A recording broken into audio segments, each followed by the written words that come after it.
My Dear Ellie, Love and Friendship, Book 1. Written by Aisha Urooj. Narrated by Lorence. Prologue. Do you have a friend that makes you smile on the darkest of days? I do. I have my best friend, Ellie. If you are lucky enough to have a best friend, what would you do for them? Would you stand up for them? Fight the last person on earth for them? Die for them, or give them your kidney? Said yes so far? Surely your love for your friend is wonderful. But what if I asked, would you be willing to live through heartbreaks over 1,000 lifetimes just to be with your friend together until the last breath? Would you only do it for your best friend or someone else you love? It got a little complicated now, didn't it? How would you choose, I wonder? Chapter 1. Distant Storms. The lightning flashed brilliantly outside, just like the scene of any supernatural horror movie. The rain pelted noisily down my window. It could not stop my reverie about my best friend, Ellie. Eleanor James, Ellie for short. My partner in crime and life adventures as far as I could remember. My most vivid memory of a young Ellie running towards me, with her golden hair braided into two. Her aura a beacon and sunshine. I was a contrast of dark tresses, similar to the present day, ominous storm clouds that crept outside my window. What happened next in the memory? I looked down at my own dark curls, opened and abandoned. I decided that I didn't like Ellie's hair being tied up. I tugged open her braids, and her hair cascaded open, like two golden waterfalls. She looked stunned for a moment, then she threw back her head and laughed like the beaming sun. Eleanor James and Cassandra Grace, Ellie and Cassie. Two girls that looked so apart, yet were like peas in a pod, like SpongeBob and Patrick, her favorite mischievous best friend duo from the cartoon show. "Oh, Cassie, my pineapple," she would say with her favorite expression. "Why did you do that? Why did you open my braids?" "I can't see the wind blow your hair around when it is tied up like that," I replied impatiently. "Don't be a Goldilocks." My young self chimed in with a know-it-all air, as if that settled the matter. "I want you to be free, Ellie." It was only with Ellie could I do such a thing. Being around her made me bold, like she wasn't a different person, but simply an extension of me, or the person I could be. When she dropped out of high school, I didn't think twice. I wanted to be wherever she was, go wherever she went. She had her dreams of being a star. I had no clue what I wanted to do. "Why do you want to be a star?" I asked her for the umpteenth time, thinking that maybe her answer would set off my own inspiration. Her eyes sparkled like she had been waiting for the question. She had only answered me numerous times before. "Because I can choose to be anyone I want," said Ellie. She did her best impression of royalty, waving her hand imperiously to an invisible audience, and I imagined witnessing the public screaming and calling her name. "Eleanor! Eleanor! Eleanor!" Her legions of adoring fans waiting tirelessly for her every word, searching for her in every street, and copying her every gesture. Their new darling and Hollywood's latest obsession. I never got jealous of the great things that was surely destined for her. For me, she was my Ellie, my anchor while I drifted through life. Drifted aimlessly to find a purpose, a reason, a calling. Floated away in the endless expanse while she held me and bound me to this earth like a lifeline, a warmth, a hug on a cold day. Ellie, my best friend. She never did braid her hair again. She left her hair open in golden waves. She said that she did it for me. Whenever anyone wanted to braid her hair, she would say that her best friend wanted her to be a mermaid with beach waves for hair and not a Rapunzel in her locked tower. I guess my reason made sense to her as a kid. It was times like the present when I thought of Ellie the most. As the storm outside grew louder, I wanted to call her and hear her voice. Where would she be right now? Probably somewhere outside warm and sunny, most likely at a rehearsal or audition somewhere, lined up with countless other hopefuls to catch their next big break. We had never been separated by this much distance before, apart in different cities stretched across the globe. No, I won't break her focus with yet another call for support. Cassandra Grace, friend in distress. A clingy, hopeless, depressing shadow. No, I was okay. I will wait. Wait for her next call, telling me excitedly about her latest acting gig. Her voice alive and bright, bringing a smile to anyone caught in her whirlwind of energy. Her laugh trickling down your soul. This time, I will only listen. Listen to her thoughts, uninterrupted. I had stopped going to her auditions with her. Not that I didn't want to go. I just didn't have her boundless energy, and I had my menial job, a way to pay the bills. At first, she went to the local theaters. Then, she went to the aspiring actors' hotspots in major cities. Further and further grew her circle, like a bird spreading her wingspan, until I couldn't keep up with her pace or flight anymore. So, I stayed. She would call every so often, and I looked forward to her visits. My small, dingy apartment seemed brighter and bigger with her presence. No matter how far she went, she came back the same girl. For her, my place became a place to stop and recharge, a refuge to be Ellie, not almost famous Eleanor James, the actress who starred in So-and-So, a rising sensation. Chapter 2. A Time of Firsts. My first memory of Ellie was not so clear. That week I had lost my granddad, and I was swinging listlessly on the playground swings. Grandpa used to swing me on the swings and carried me on his shoulders. He secretly brought me candies. I missed playing with him. I might have been alone in the playground that day, crying.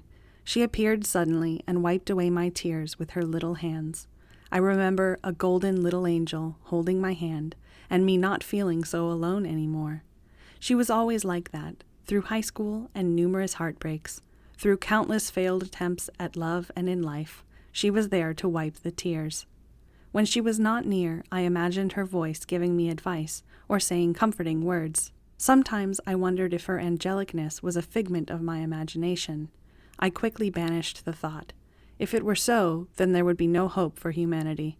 She was just selfless, and I was lucky to have her as my friend. She knew me well, as she has suffered setbacks the same way I had. The only difference was that she emerged from the experience untainted and light. Perhaps we balanced each other out that way. I was the reason in life, she was the rhyme. It wasn't always perfect harmony in our friendship, and it was not like we hadn't had our fair share of arguments or disagreements before. It was usually over something trivial, James Evans or Chris Gemsworth, which actor would we date, or when deciding who would wear what outfit, or what takeout should we get, or what restaurant to visit, and then argued about the table to sit at that restaurant. Harmless minor squabbles. There was only one time our friendship was put to a test. Ellie got into a car accident and didn't tell me. I didn't hear her talk too much about it, except sometimes when she said that her back hurt, and that the painkillers were not doing anything to ease it. It was the first time she had kept her feelings secret. She never kept secrets about something important. She said she didn't want to tell me about the accident, as it would have frightened me. Later, I found out that her experience was more harrowing than that. She came onto the path of a moving car while escaping an attempted assault by someone who was very intoxicated. It came with the industry, the uncertainty. I heard whispers when we attended some acting events or after-parties together, gossips overheard in the ladies' room. I always remained uneasy when Ellie went alone. She assured me there was nothing to worry. I almost believed her, if it weren't for this uneasy feeling I had. Maybe I felt overprotective?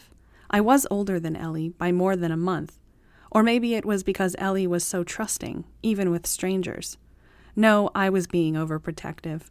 Ellie was friendly, sure, but was also smart and perceptive about people, both the good and the bad. She figured out about John way before I had. John Damon was my first boyfriend. A charming, unassuming high school senior who got along with everyone. He didn't really fit in any clique, nor did he attempt to. Maybe that was why I fell for him, or it might have been as simple as him complimenting my hair. He said that he had never seen curls like mine. Rolling around like ocean waves was how he described them. Ellie said that I had blushed. I simply stuttered a thank you to John and nudged Ellie lightly to stop her cheeky grin from spreading even further. Ellie had warned me beforehand about John's interest, and of course I hadn't believed her. She said that she often caught him looking for me in the hallways, him smiling brightly at my sight, him waiting and hoping for a chance to talk to me. The whole situation was, in her words, "Oh, so romantic." I sighed. At least I had been warned and somewhat prepared. I managed to stammer a response to his compliment this time. Otherwise, normally, I would have just blinked or become mute or panicked, blushed, and vanished to my hiding spot in the library. I was so pathetic. Ellie had caught me doing it before, but this time she was not having it, not with John. I am glad I didn't. He turned out as great as Ellie had predicted.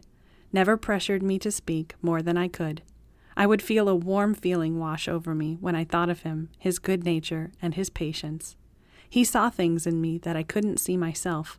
I wasn't so sure that I deserved his praise when he said that I had the soul of a poet, and that my solitude was not rejection of the world, but rather contemplation of it. He said that the world sometimes felt too busy, loud, fast, and chaotic for a shy person, and that I just needed time and space to process it all. He felt that I had an old soul. At the time, I didn't understand what the phrase meant. I didn't understand what it would really mean to me. Before meeting them both, I had wanted to fit in and have friends. God must have been listening to my silent prayers as both John and Ellie came into my life. My first date with John goes disastrously at the beginning, as I lost my ability to speak words. That only happened to me when I got really anxious, so to my horror and grief, I had instant case of selective mutism. I could only answer him back by either nodding yes or no. "Cassie, is there any restaurant you would like to go to?" I shook my head silently. "We could go for movies. Which movie would you like to see?" Thinking of being alone in the dark with John made me nervous, and I responded with a deer-in-the-headlights expression. John sensed my nervousness and changed the question. "Perhaps we could just go for a walk." I was relieved at this choice and nodded in agreement. As we walked around our small town, I realized that John was looking at the familiar paths and houses with the eyes of a stranger. I became curious about him and asked him how long he had been living here. "I haven't been here long. I moved here maybe 2 years ago, but coincidentally you were one of the first people I met." I am surprised, as I don't remember meeting him. He continued, "It was my first day in town, and things hadn't been going great. Everything here felt new and strange. I was riding my bike, hoping to come across some kids my age, when I bumped into you. You were busy reading a Harry Potter book. I have read that book series too. I wanted to talk to you about the book and to apologize for bumping into you, but you just quietly said sorry and then quickly disappeared. I tried looking for you everywhere that day, but I couldn't find you. I hadn't seen anyone move so fast before." I blushed at his story, thinking about all the trouble he went through in trying to find me, but I was pleased to know that he liked Harry Potter too. We spent more time talking about the novels, and I found myself talking more to him than I had to anyone else before, besides Ellie. Chapter 3. Sugar Sweet. Fall was my favorite time of the year. Not only was the weather the perfect blend of not too cold or warm, the beautiful, colorful panorama of reds, greens, yellows, and oranges foliage on the trees, but also because of Halloween, the only occasion where we freely asked for and received sweets to our heart's content. According to my dentist, he had never seen someone with such a bad case of sweet tooth like mine, but Ellie would make me feel better by saying that it was because I was naturally sugar sweet. By the time we turned 13, Ellie wanted to retire our annual tradition of trick-or-treating. Every year, as long as I had known Ellie, we went together gathering candies in our coordinated Halloween costumes. My parents told me that before meeting Ellie, I had been too shy to do it alone, or even to do it with them by my side. "What should we dress as this year? Should we be mermaids? We can do sparkly makeup with glitter and everything else and put seashells in our hair," Ellie suggested. Glitter might be messy, and we will have trouble walking with our tails. If we slow down walking, we won't get to the houses fast enough, and they will run out of the best candies." "You have a point, and we already went as Disney princesses last year, remember? You wanted to be Belle, and I went as Aurora. We should do something completely different for our last year trick-or-treating." "Why are we not doing it again next year?" I asked sadly, thinking about not getting any candies next year. "Because we are 13. 13. We should stop in the Halloween spirit and the lucky number. Besides, too many people ask us about our age, and we don't look as cute as the little kids. We should leave the tradition to them and move on to more grown-up things. Remember when people thought that we were so adorable dressed up in our fruits costumes? We had the biggest stash that year. It took weeks to finish all the candies, I reminisced fondly. Yeah, I don't know how we thought of dressing as our favorite fruits, you as a prickly pineapple, and me as a plump strawberry, and it felt a little silly wearing those huge costumes, but everyone loved it. What should we do this year? I can't think of anything. I got it. We should dress as something we want to be when we grow up. I can dress up like a movie star. But Ellie, I don't know what I want to be when I grow up. What will I do? We can pick a career from a hat. I can put random ones into a hat, and you can pick one up and dress as that. Sounds good. I can't think of anything else, so let's do it. Ellie wrote a bunch of random careers on little pieces of paper, and then placed it in a bag for me to choose from. I picked one piece of paper to read what my costume would be, and it said movie writer in Ellie's handwriting. I had to get creative with my tricky costume, and I dressed as what I thought a writer would look like, dressed in all black with a French beret, black sunglasses, and mock turtleneck sweater, carrying a long paper scroll with an enormous feather pen in hand, waiting to write down furiously when inspiration struck, even in the middle of conversations. I should have added a cup of coffee for effect, even if I hadn't started drinking coffee yet. That year, for our last Halloween as kids, we would end our much-beloved annual tradition of trick-or-treating, dressed up like our dream future grown-up versions. Or at least Ellie would. Ellie as the movie star, and me as a movie writer. This year, my favorite season, fall, once again turned out memorable in another way. I was delighted when I found out that John shared my love for the season, too. He thought that fall was the best season for playing outdoors, and said that he liked piling on the leaves and jumping into them as a kid. Now during fall, he liked walking and hiking, especially with the picturesque backdrop of our small town. This year, the town looked and felt even more beautiful than it ever did before. Maybe because this time I had John with me. We had already been on a few dates by now, and he and I soon shared our first kiss. My first at age 16 and a half. We were walking towards the park after we had bought some ice cream. He was quieter than usual. Usually he would fill in my shy silences with pleasant conversation. We reached a small bridge in the park, but he stopped walking. I looked up at him to see why, when I saw him deep in thought. His eyes lingered on mine, brown eyes shining like amber. I must have blushed, for he gently reached out for my hand. My small olive hands contrasted against his pale, long fingers. He often compared our fingers to each other, put our palms together, and remarked at how small my fingers were to his. I felt the warmth of his hands and blushed again. He held my hand and lifted it to his lips and gave the gentlest of kiss, as if he was afraid I might be startled by any sudden movement. He then looked at me and slowly reached down to kiss. I closed my eyes and felt his lips close over mine. He tasted sweet like the chocolate ice cream he had. I wondered if I tasted sweet to him. When I opened my eyes, I saw him looking slightly dazed. I had an urge to giggle, but I didn't. I felt oddly emboldened by his awestruck expression, and I reached out my hand to trace the scar on his face with my fingertips. The same one I knew he felt self-conscious about, and the one I had wanted to touch for the longest time.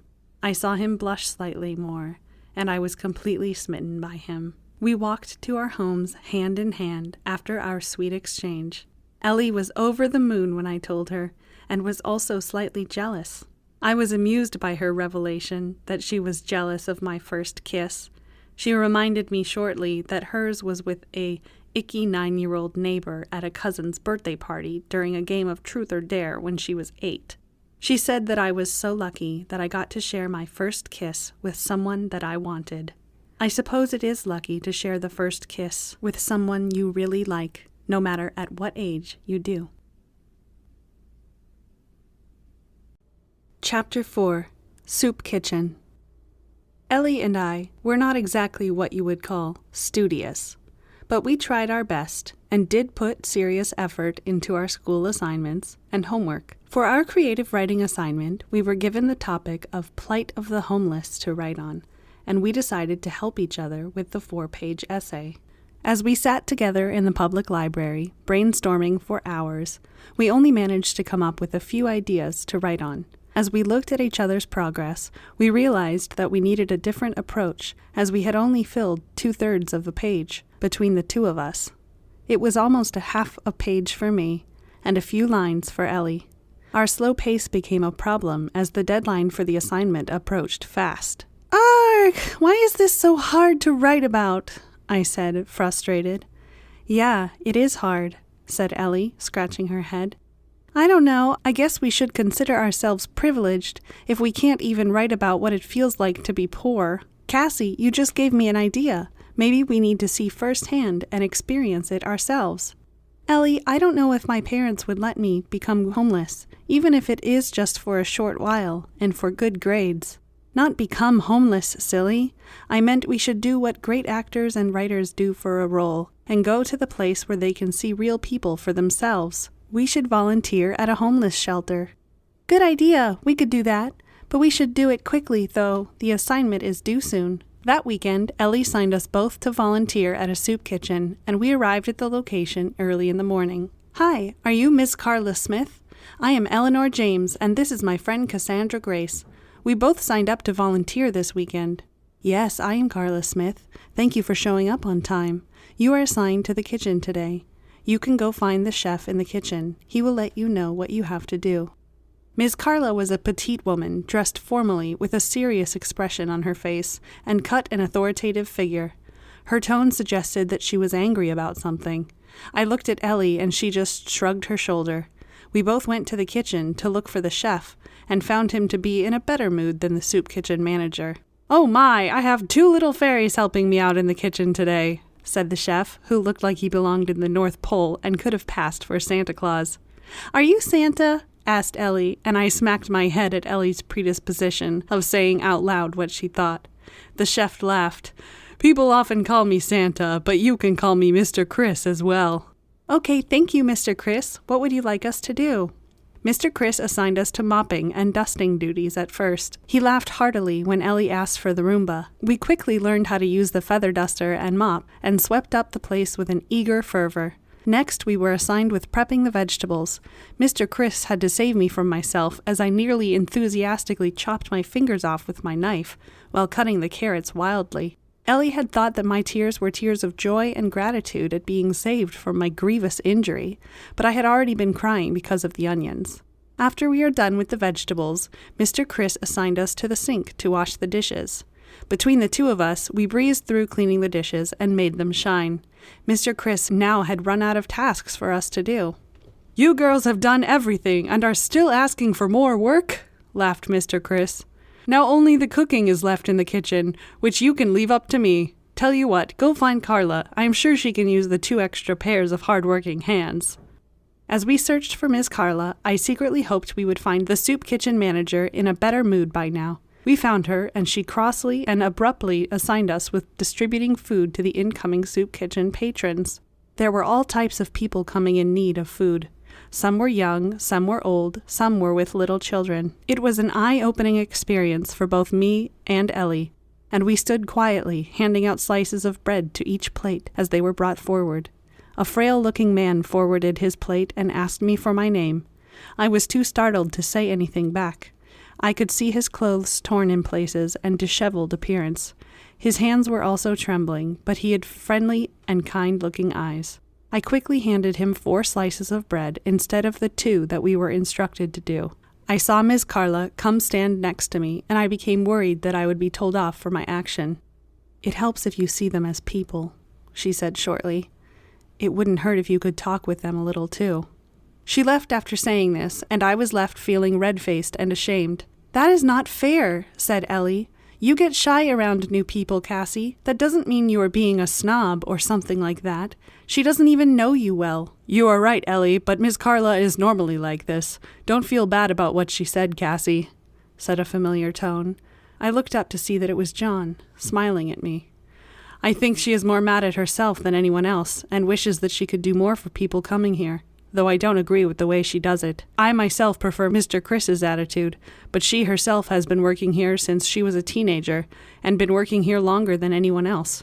The people coming here are always grateful for the help. I didn't know that you volunteered here, John, I asked, surprised. Did you come here for an assignment, too? Asked Ellie suspiciously.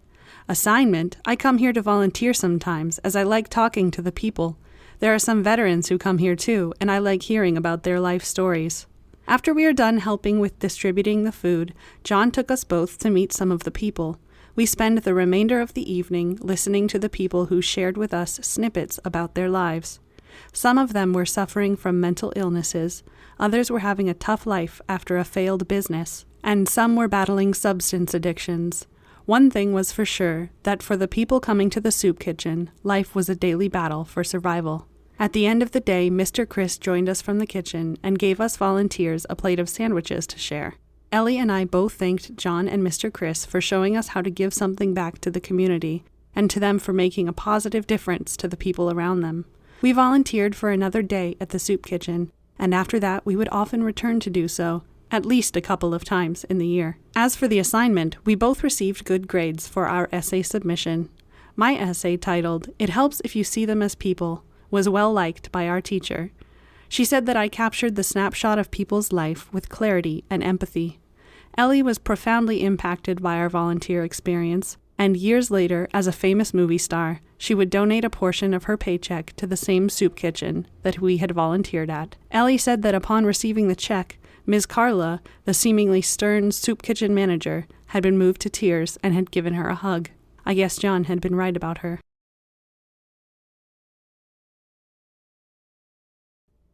Chapter 5. Winter Wonderland. Winter was Ellie's favorite time of the year. If she had been Mother Nature, she would have turned all her lands into a winter wonderland. The trees would have had ornaments of ice, sparkling like gems in the sunlight, and all the streets would have been blankets of soft, fluffy snow all year long. She even loved the warmth and cheer of the crowds during the holiday season, and often dragged me to our town's mall. I would rather do anything else in the whole world than be at the mall during the holiday season or before a snowstorm. I hated the bleakness of the cold weather, and I would have rather avoided places where there were tons of people. Call me Ebenezer, Scrooge, or Grinch, but I didn't like exchanging gifts on Christmas. I would rather spend the time with my loved ones than go look desperately for a gift with other equally desperate gift searchers in the mall. I guess I just didn't have the patience for it. It was the day after Christmas, and Ellie wanted us to go to the mall to look at the sales. Didn't we just receive gifts on Christmas? Why do we need to go to the mall to get more stuff? Cassie, you are missing the point. It will be fun. Everyone will be there.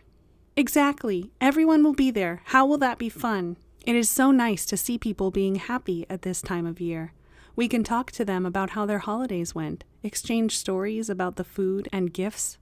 Can't we do that at school? After the holidays, when they will have even more stuff to tell. You really don't want to go, do you? Said Ellie, laughing. Still, it is not as bad as last year when you faked a flu. It was a flu. I was really sick. Cassie, you sneezed like once and had no fever. Okay, if you don't want to go to the mall, can we at least go to the park? I want to see the snow. We actually had a good snowfall this year. Thinking that the park would be without the crowds, who would all be flocking to the malls today, I agreed to go with Ellie out in the cold weather. The park was nice and quiet, and we really did get a lot of snow this year.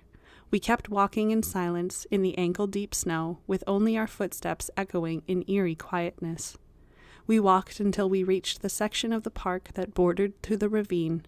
I started to turn back, but Ellie insisted to keep going. Just a little more further, Cassie. I want to see the trees in the ravine. They will all have snow on them. Okay, Ellie. We walked to the edge of the ravine and saw a wintry landscape open before our eyes. The sun shone at the exact moment to reveal a vast white landscape with snow-laden trees.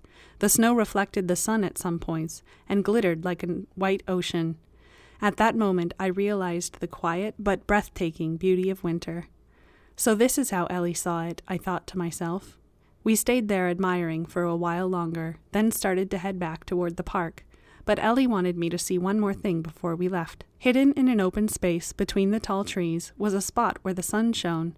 Rising above on the ground was an angel made of snow. The snow angel figure looked so mysterious in its surrounding that I looked at Ellie in amazement. "Look, Ellie, there is an angel here. How did this get here?"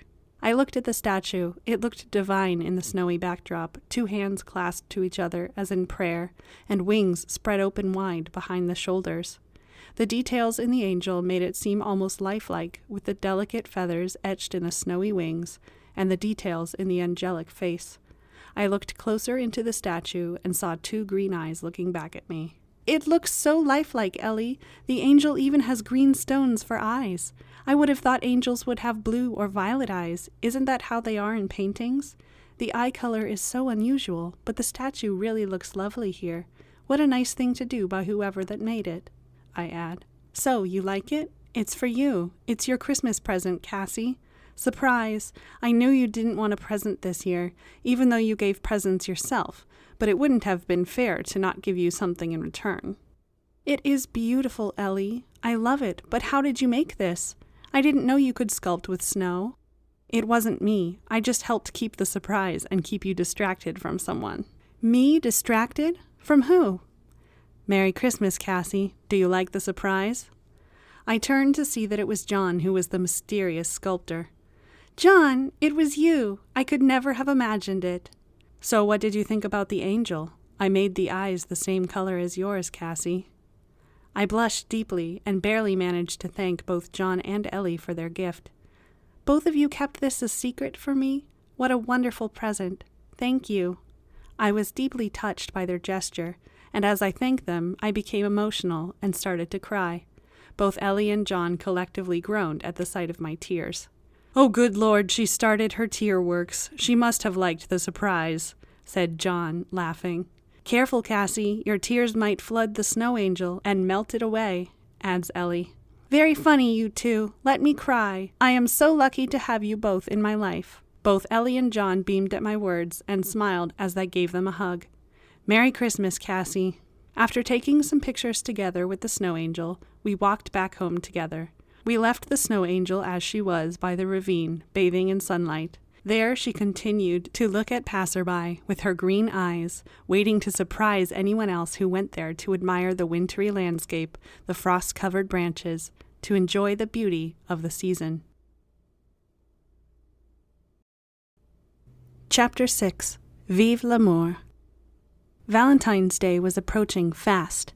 Ellie always made a big deal out of Valentine's. I had to admit I was fond of the pink hearts, teddy bears, chocolate-filled, red roses infused, love bomb confetti of a holiday as well. It was hard for me to feel surly that day, whether I was single or not. The worst I felt was wistful, looking at the loving couples and wondering when it would be my time for love. The best I felt was this Valentine with John.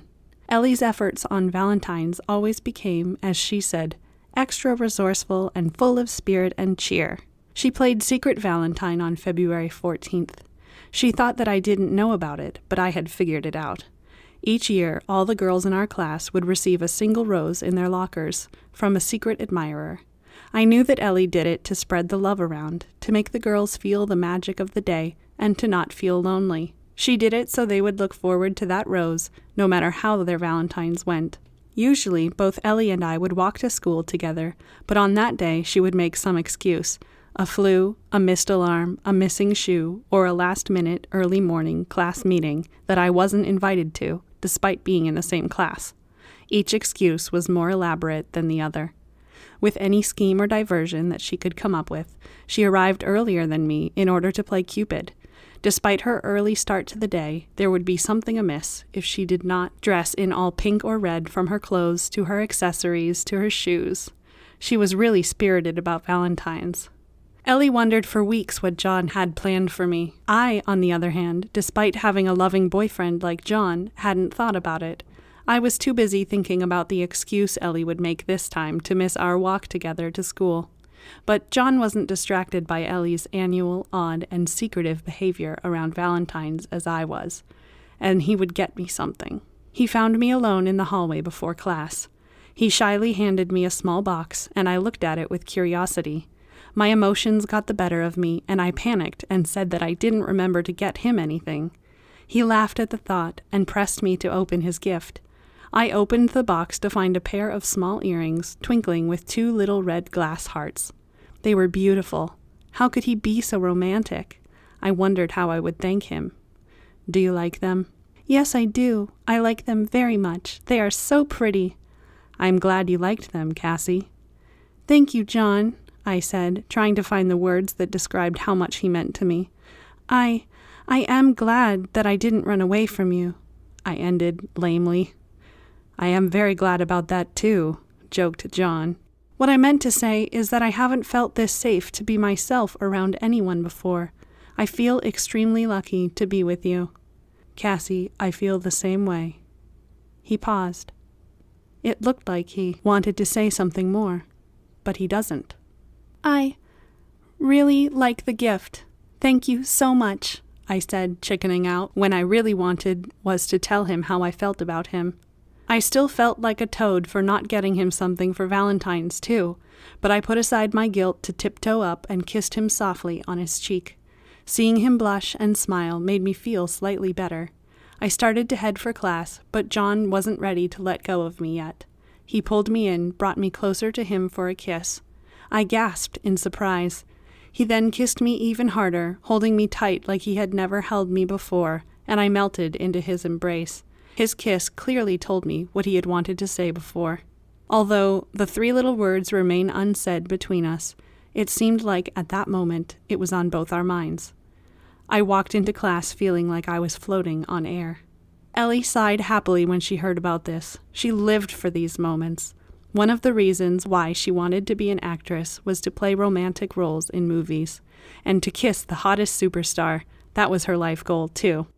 Years after high school, Ellie would continue the tradition of celebrating Valentine's together. She held an all-girls day, usually close to Valentine's, and each year she ended the day with a toast.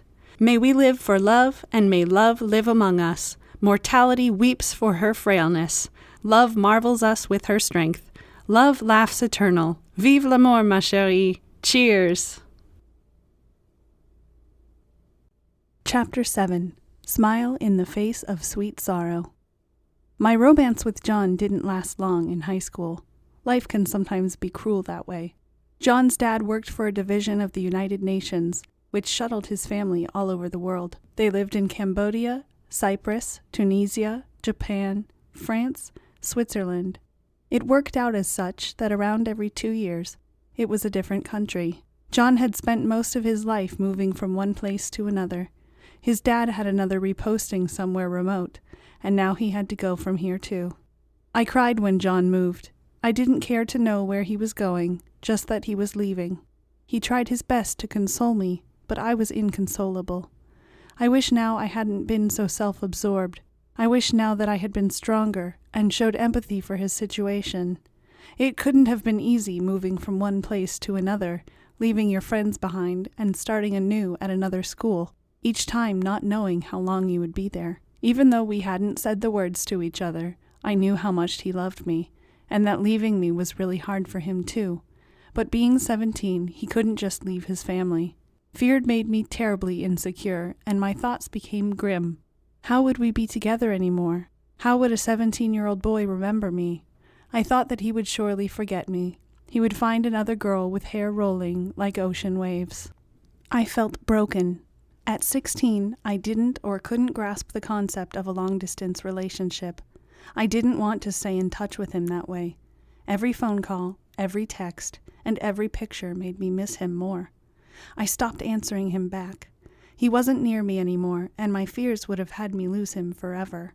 Fate had something else in store for our young love. After many years, John would finally find me. Until that day came, however, I was fated to listless dates with matches that either felt unromantic in nature or, worse, platonic.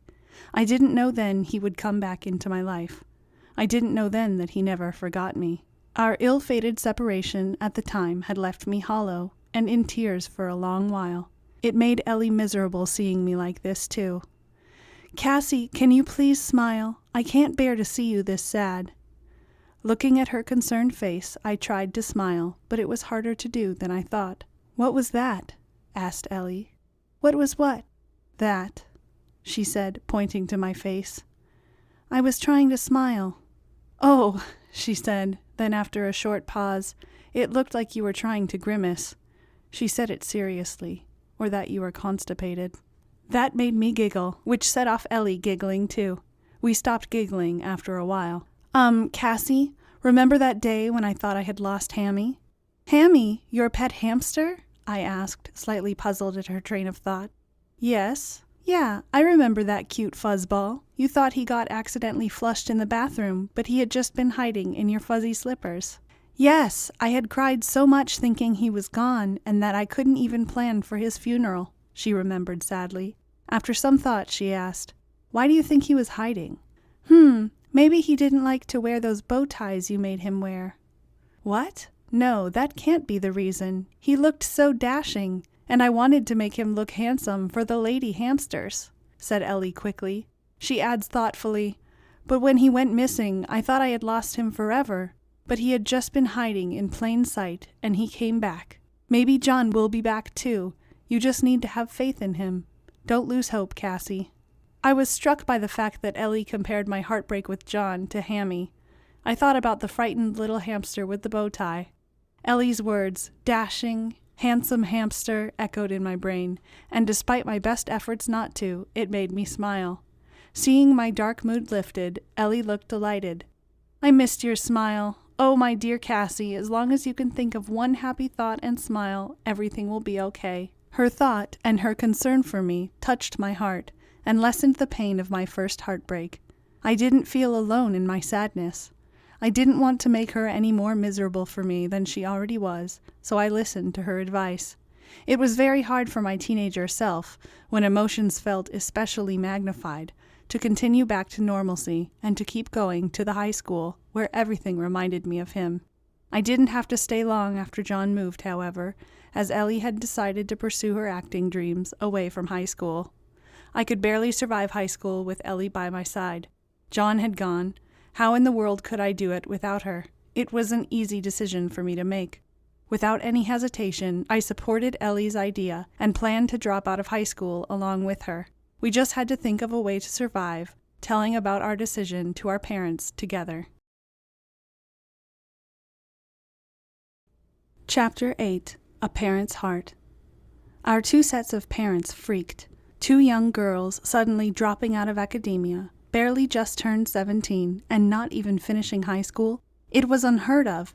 I was accused of being a lemming to Ellie, willing to follow her blindly to the sea. Ellie was accused of living in a fantasy world. Ellie, being Ellie, was finally able to convince our parents to give us a chance. She must have inherited her gift to negotiate from her lawyer parents.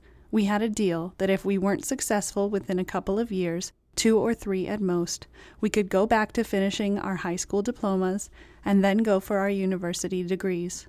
I could see the decision tearing our parents apart, but either it was agreeing to Ellie's proposal or losing us both. They knew how stubborn Ellie could be. They knew I wouldn't leave her for the world. Both Ellie and I talked on the phone to discuss whether or not we had convinced our parents. "What do you think? Do you think they will agree?" "I am pretty sure my parents are going to say yes," said Ellie. "I always win, and usually they give in by the 17th time I ask them." "I don't know about my parents. They were pretty worried, especially my mom. I think it really shocked her." "You can't back out now, Cassie. We need to stay strong. Think of the freedom. No more boring classes. We can be on our own, exploring the world together." "Ellie, I am still thinking about what my mom said. She said that when I was born, it was like her heart stopped beating outside her chest, outside as me. She doesn't want me to stop being her baby. She can't believe that I want to drop out of school and move out." "Cassie, it is going to happen sooner or later. You are your own person, too, and need to understand the world around you and stand up on your own 2 feet. Sooner or later, you will have to stop holding on to your parents' hands and become independent. Deep down, they will want you to follow your heart and happiness. Besides, we have made them an ironclad promise that we will try out for our dreams, and if we weren't successful, then we will go back to doing what they want, go to high school, and then university." "Ellie, I am not like you. You are so sure what you want to do in your life. You have always been sure of it. I don't even know what I want to do. Stay with me, Cassie, and we will figure it out together, like we always do. You know, Ellie, what my parents said. They said that it gets harder to go back to high school once you leave it in the middle. That might be true, but it is not like we would go back to the same high school. We could take online courses for the courses that are missing to get our diploma as well. Ellie was right. I hadn't thought about that option. It made me feel better. So you don't think that it will be hard to go back to studies? No, it won't. It's because we made a promise to our parents. That reason would make it easier to go back. So do you think that they will agree, Ellie? Yes, absolutely. I am sure they will. Surprisingly, our parents did agree, just as Ellie had predicted. Now that I think about it, both Ellie and I were tremendously fortunate in having parents that were so supportive and who gave us enough freedom to pursue our dream and forge our own paths in life. It must have been a hard decision for them to make, but reluctantly and after much deliberation, they agreed. Victorious, Ellie and I decidedly set off to pursue her acting career. As for myself, I was to figure out my own purpose in life, out there in the real world. Chapter 9. Starry-Eyed. Ellie was often the star in our small high school plays, lovely as Juliet, tragic as Ophelia, elegant as Guinevere. Nearly all the guys in school had a crush on her, and all the girls wanted to be her. Her performance would get standing ovations, but being the perfectionist that she is, she was never satisfied. She wanted more. She never wanted to go the traditional route of acting, high school drama class, theater, then acting roles. No, this was not Ellie. She wanted to star in original works now, at this very moment. Patience was never her forte. She believed in experience and a life fully lived as being the teacher. She tried for her first auditions while still in high school. She said that homework and tests would interfere with her audition schedule. She was not fully free to attend all the auditions that she wanted. She had some success when she landed a small part in a soft drinks ad. She wanted to be more than just the pretty girl with the soda. After dropping out of high school, we wanted to move out. Ellie and I decided to go the grown-up route and look for our own apartment together. Our parents wanted to help us, but Ellie wanted to do it on our own. We finally reached a compromise between parents and teenagers for our living arrangement. Ellie's parents helped us move into an apartment that they owned on the condition that we would contribute to the rent when we found jobs. Later, as Ellie's stardom grew, and I also got more independent, we would move out into our own apartments, but for the next few years we were roommates and besties under one roof. Initially, Ellie got small roles in movies. At least she was earning something, while I struggled to find a job. Luckily, my parents helped me with the job search. I got a part-time position as a secretary in an accounting firm of my dad's friend. The work was like watching paint dry, but at least I had some money in my pocket. While working there, during the long downtimes after tax season, it was increasingly hard for me to keep my eyes open due to sheer boredom. So, to pass time, I would pick up and read the books on finance that were lying around. Luckily, I managed to learn a few things about finance that fueled my future part-time hobby and interest and even my lifestyle. Determined, Ellie continued her hustle and worked hard to get parts in movies. Some of them even garnered some success. Ellie kept looking for a breakout role, as so far as the movies she was in were not up to par with her expectations. When I saw Ellie's first movie in a small theater, I had mixed feelings. "So how was I? How was the movie? What did you think?" Ellie had asked, all in one breath. Ellie's performance was amazing, to be sure, but something was missing. She could have shown so much more depth, but the movie's script didn't take her there. She had it in her to be a surreal and sublime work of art, beyond what mere words and expressions could describe. It was like seeing a Da Vinci masterpiece, but etched onto sand, having a transient and sadly brief existence. You only got a brief glimpse of the masterwork before it was washed away by the incoming ocean tide. Her role had brief glimpses of her brilliance, but she still needed the right canvas. Ellie hadn't found that role yet, or was it that the script meant for her hadn't been written? Her movie didn't generate much revenue, but she got rave reviews for her part. More and more directors were becoming aware of her young talent, and word of mouth was spreading fast. Chapter 10. Survival Basics. Life in the real world kind of sucks. Life is struggle. Let no one else tell you otherwise. I slowly realized my privileged life at home, one I had taken for granted. I missed not having to do my own laundry, get my own food, then cook my own food, dust and clean the house, and thousands of other chores that I did do while at home, but not all of them together, as when living life like an independent adult. I wished there was a Survival Basics 101 class taught in high school. At least we didn't have to worry about living arrangements like real adults, thank goodness. I really had the best roommate in the world in Ellie. She was open to whatever idea I suggested, the latest being trying to live life like a minimalist. The only problem was that we were both hopeless at it. I really like how we are not wasting our money getting things that we don't need, Ellie. Living with less makes life so much stress-free and simple. You said it, Cassie. We are helping the environment and reducing our global carbon footprint as well. Must do it to save the planet. Yeah, only shopping at thrift stores for clothes is not bad at all. I don't even miss the online massive sales, or the shoe sale that is going on. I didn't even know about that. This is usually how the conversation started, with good intentions, but by the end, both of us would be looking at the websites with the aforementioned sales. We then secretly ordered something as well. Both of us would then hide shopping bags in our closets after our online orders arrived. Sigh. At least we were trying. As a superstar, Ellie later became better at minimizing. She traveled the world with only 2 suitcases and got designers to dress her for free. By then, designers would compete aggressively for Ellie, and she made sure to choose sustainable and eco-friendly fashion. Many designers started to have a sustainable fashion line, just so Ellie would become their client. The seeds for the minimalist lifestyle were already sown long before, when we were teenagers, trying to be responsible adults.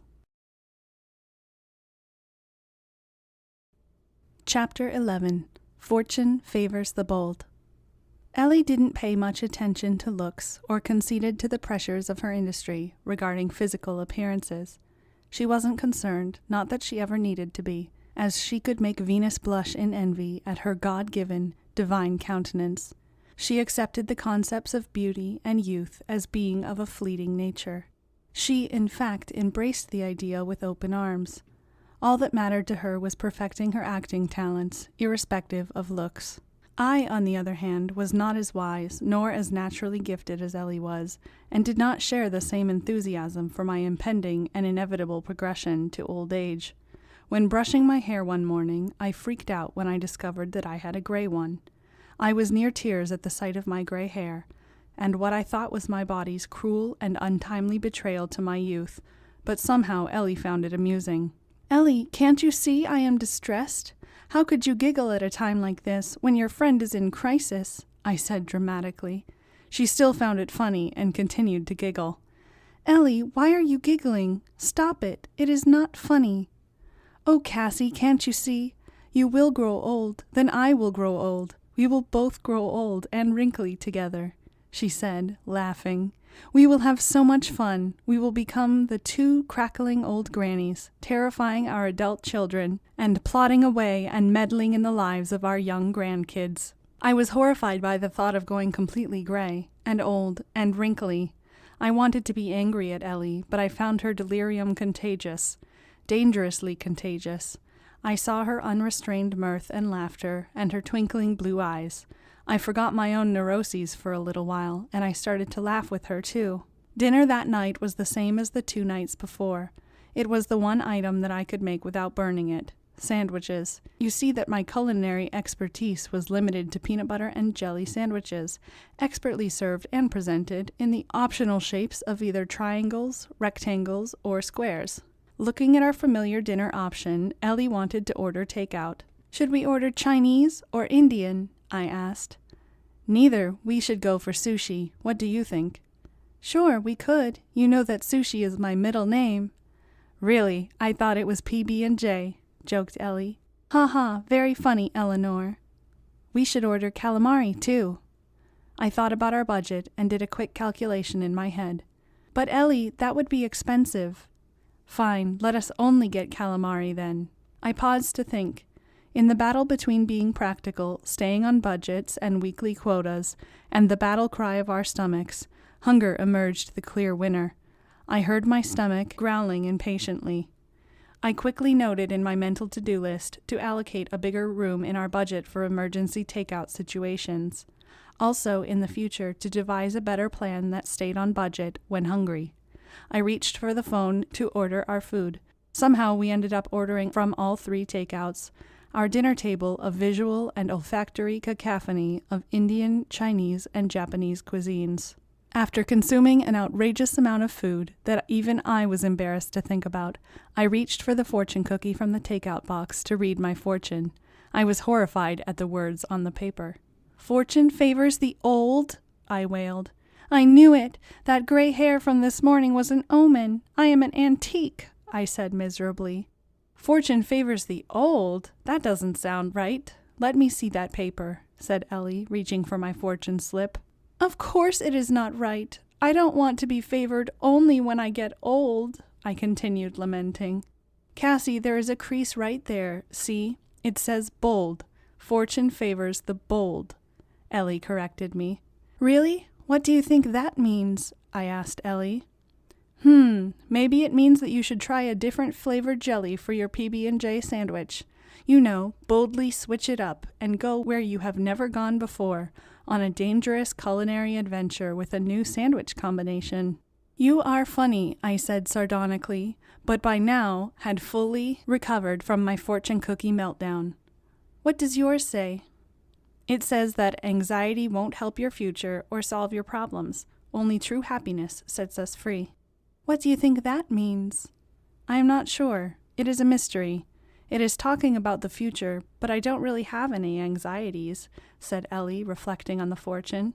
She added, "What I do know is that a full stomach makes me very happy, so maybe the fortune cookie has a point." Both Ellie and I basked in the afterglow of our mighty feast and at our good fortune in having each other as friends to grow old with. The fortune cookie was right, in that being anxious about the future, or anything else, did not help solve problems or change the outcome. Looking forward to adventures, however, did make life a whole lot more interesting. Following our conversation, I decided to go on a culinary adventure of sorts, and got myself a slow cooker, remembering to include it in our budget. I watched some cooking videos on the internet for inspiration, but mostly, truth be told, for much-needed guidance on how to cook, without burning the kitchen down. After some interesting initial attempts, I was happy that I got fluent in making many edible and even delicious meals. Our dinner would never again be peanut butter and jelly sandwiches, although occasionally I still made myself some, late night when the mood struck without Ellie knowing. For as the wisest say, simplicity is the key to happiness. True happiness really can be as simple as a homemade sandwich. Chapter 12. Tattoo Mischief. Ellie really wanted to get a tattoo that she said would formally symbolize our foray into independence and adulthood. I was not going to take her side on this, as I was opposed to any needles poking into any skin, and shivered just at the thought. I didn't even want to get the annual flu shot because of my fear of needles, and it was only that my fear of catching deadly influenza was greater that I managed to sit through the ordeal. I tried to talk some sense into Ellie and deter her from getting permanently inked. "Ellie, once you get a tattoo, it is for life. Think about it, you don't even like last week's dress anymore. How would you stay with the same tattoo for years? Cassie, you can get a tattoo removed too. Besides, tats are just so cool, it will make me look edgy. Tattoo removal is painful and expensive, and how would you choose a design that you will be happy with? Most people say to think about a design you want, and after a year, if you still want it, only then should you go through with it." My words made her pause a bit. "Fine, Cassie, if you say so, I promise that I will give it serious thought to wait first, really think about it, before getting it tattooed." Ellie did wait for about a month, which in Ellie's world was the equivalent time as waiting a year. She booked an appointment with the tattoo parlor, and I waited at home with bated breath, hoping that she would have changed her mind after the consultation. I heard Ellie come through the apartment door, and I got up to go see her. When I looked at her arm, I gave a loud shriek. Her right arm was covered in tattoos. There was not a spot that wasn't inked. She had a huge mermaid on her arm, along with an anchor, a seashell, and the face of a grumpy cat. "What have you done, Ellie? I thought you were just going in for a consultation." "I know, but I couldn't resist. Aren't they cool?" "They are so big. Why did you get those ones? How would they match anything that you wear? Your grumpy cat will forever clash with any designer outfit that you will wear." Ellie looked at me quietly while I pulled my hair out in distress and burst out laughing. "Oh my God, Cassie, your expression was priceless." I was still too shocked to speak, but she continued, "Oh, Cassie, it is just a tattoo sleeve that I am wearing. Did you really think I can get all of these tattoos done in an hour?" I was relieved when Ellie pulled away her tattoo sleeve, and along with it, her false tattoos. I did, however, see her wince a little, and noticed that she had some redness on her inner wrist. "Why is your wrist red?" I asked, and got closer to inspect her forearm. There was a tattoo there. Ellie got a small tattoo on her inner wrist. It was a heart, just the outline, made by small red roses and black spiky thorns. There was an infinity symbol extended across the middle of the heart outline, the color of ivy. "You did get a tattoo. Does it hurt?" "It stings a bit, but the results are worth it. I really like how the design came out." "Is that the infinity symbol?" "Yes, I am literally keeping this forever." "Roses and thorns?" "Yes, I thought about it, and this is what I really wanted to get inked." "Why did you get the thorns? You could have made the design with just roses." "Because it wouldn't have been real. Life doesn't just come with roses. You get roses attached to the thorns, or you get the thorns attached with the roses, depending on how you see it." "Wow, thinking about what you just said hurts my brain a little, Ellie." "Do you like it, Cassie? Think that I will regret it?" "No, I think that you might keep it. It is pretty discreet and pretty. I don't think it will clash with any of your outfits." "Great, it has your approval, but after seeing your reaction, I might just get the grumpy cat tattoo." "Oh no, you wouldn't. Don't you dare put me through that again." She just laughed at my horrified response. Ellie didn't get a grumpy cat tattoo like she had teased me about, but for my next birthday, she did get me a grumpy cat mug. I was forever to be reminded of her tattoo prank. Early each morning, with Grumpy Cat frowning royally at me, I poured my coffee in my mug. Chapter 13. Movie Night Fright. Once a month, Ellie and I did a movie night, where we each took turns choosing a film for us to watch together. It was Ellie's turn to pick, and she already had one in mind. Ellie wanted us to see a horror movie, and I was alarmed at her choice. I had to remind her why I thought it was such a bad idea. "Don't you remember the last time we watched a scary movie? I couldn't sleep at all. I stayed up all night holding the frying pan in my hands." "Yeah, I remember, though I don't understand what you could have done with the frying pan. Cooked a terrifying meal for your would-be murderer?" "Ha ha, very funny, Ellie. And you can't make fun of my cooking anymore now that I can use the crock pot." "Okay, fair enough. But last time we watched a psychological thriller. This movie is a horror film. Most horror films look fake half the time to begin with, and their plots are very predictable." "If you say so, Ellie, but I am sitting close to you. If I get too frightened, you will have to turn the movie off." "Fine, it's a deal. Let's watch this. It will be fun."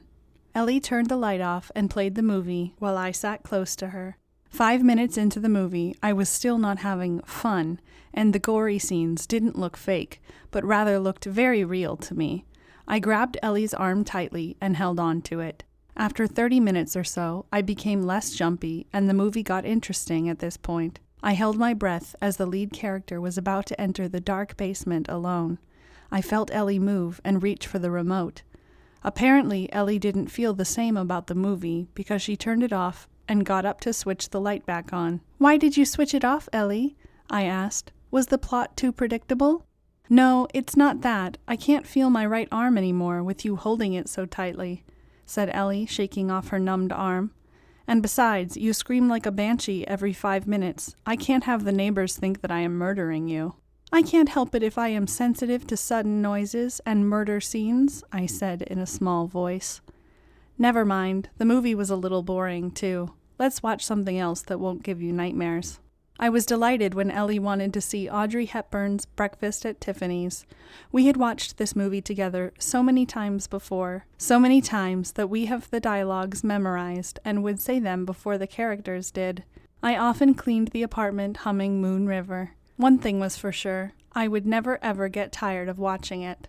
I adored Audrey's portrayal as Holly Golightly. Remember when we both dressed as an Audrey Hepburn movie character for the costume party? I was Holly Golightly, and you were Eliza Doolittle from My Fair Lady? Oh yes, it was so much fun speaking in that English accent. I think that I fooled almost everyone. They kept wanting to hear me talk more. They couldn't get enough of it. I remember it a little differently. You wouldn't stop singing "Wouldn't It Be Loverly" song in that ghastly accent. It drove everyone crazy. Whatever, I should do it again for the next party. That wouldn't be very lovely. Ellie stuck her tongue out at my comment. We settled in to happily watch Breakfast at Tiffany's together. By the concluding scene, I had tears in my eyes again, despite having watched it before. Ellie sighed happily at the romantic final kiss. We both agreed that it was such a good idea to stick with the classic movie. I want a cat named Cat, I said. I want a Paul Varjak. I want to be the rich lady and hire him for his services, said Ellie. I wonder what kind of books he wrote as a writer. Probably about his life, or maybe a horror. You wouldn't be able to read it then. You are going to keep teasing me about it, aren't you? Yes, absolutely. We would end our disagreement with a pillow fight. I slept soundly that night, dreaming of Holly Golightly. In my dream, she found and adopted a homeless dog and named it Dog. I remembered thinking that it was such an odd name for a pet, and that I should ask Ellie about puppy names. I woke up the next morning with Moon River playing in my head again. Chapter 14. Flying High. My best friend Ellie was very particular about her diet. Here she followed in the footsteps of her beauty idols. Just like her favorite actresses, she didn't drink a drop of alcohol, nor relied on too much caffeine. In fact, she just had 1 cup of coffee with no sugar and a sprinkle of cinnamon in the morning. I had sugar and caffeine coursing through my veins. Ellie didn't even look at the seductive temptation that was an iced mocha latte or caramel macchiato with extra whipped cream. I salivated and happily would have handed all my money and belongings over the aroma of freshly steamed milk, vanilla-flavored syrup with espresso and caramel drizzle. Ellie said that she could live without the gallons of sugar found in the sinfully delicious concoction. Although I couldn't emulate it myself, I admired her strength and her resolve to maintain a dewy complexion. Slowly at first, but already as a teenager, she started adding more healthy elements into her diet. Things like more fruits and veggies and drinking plenty of water. She also decided to become a vegan.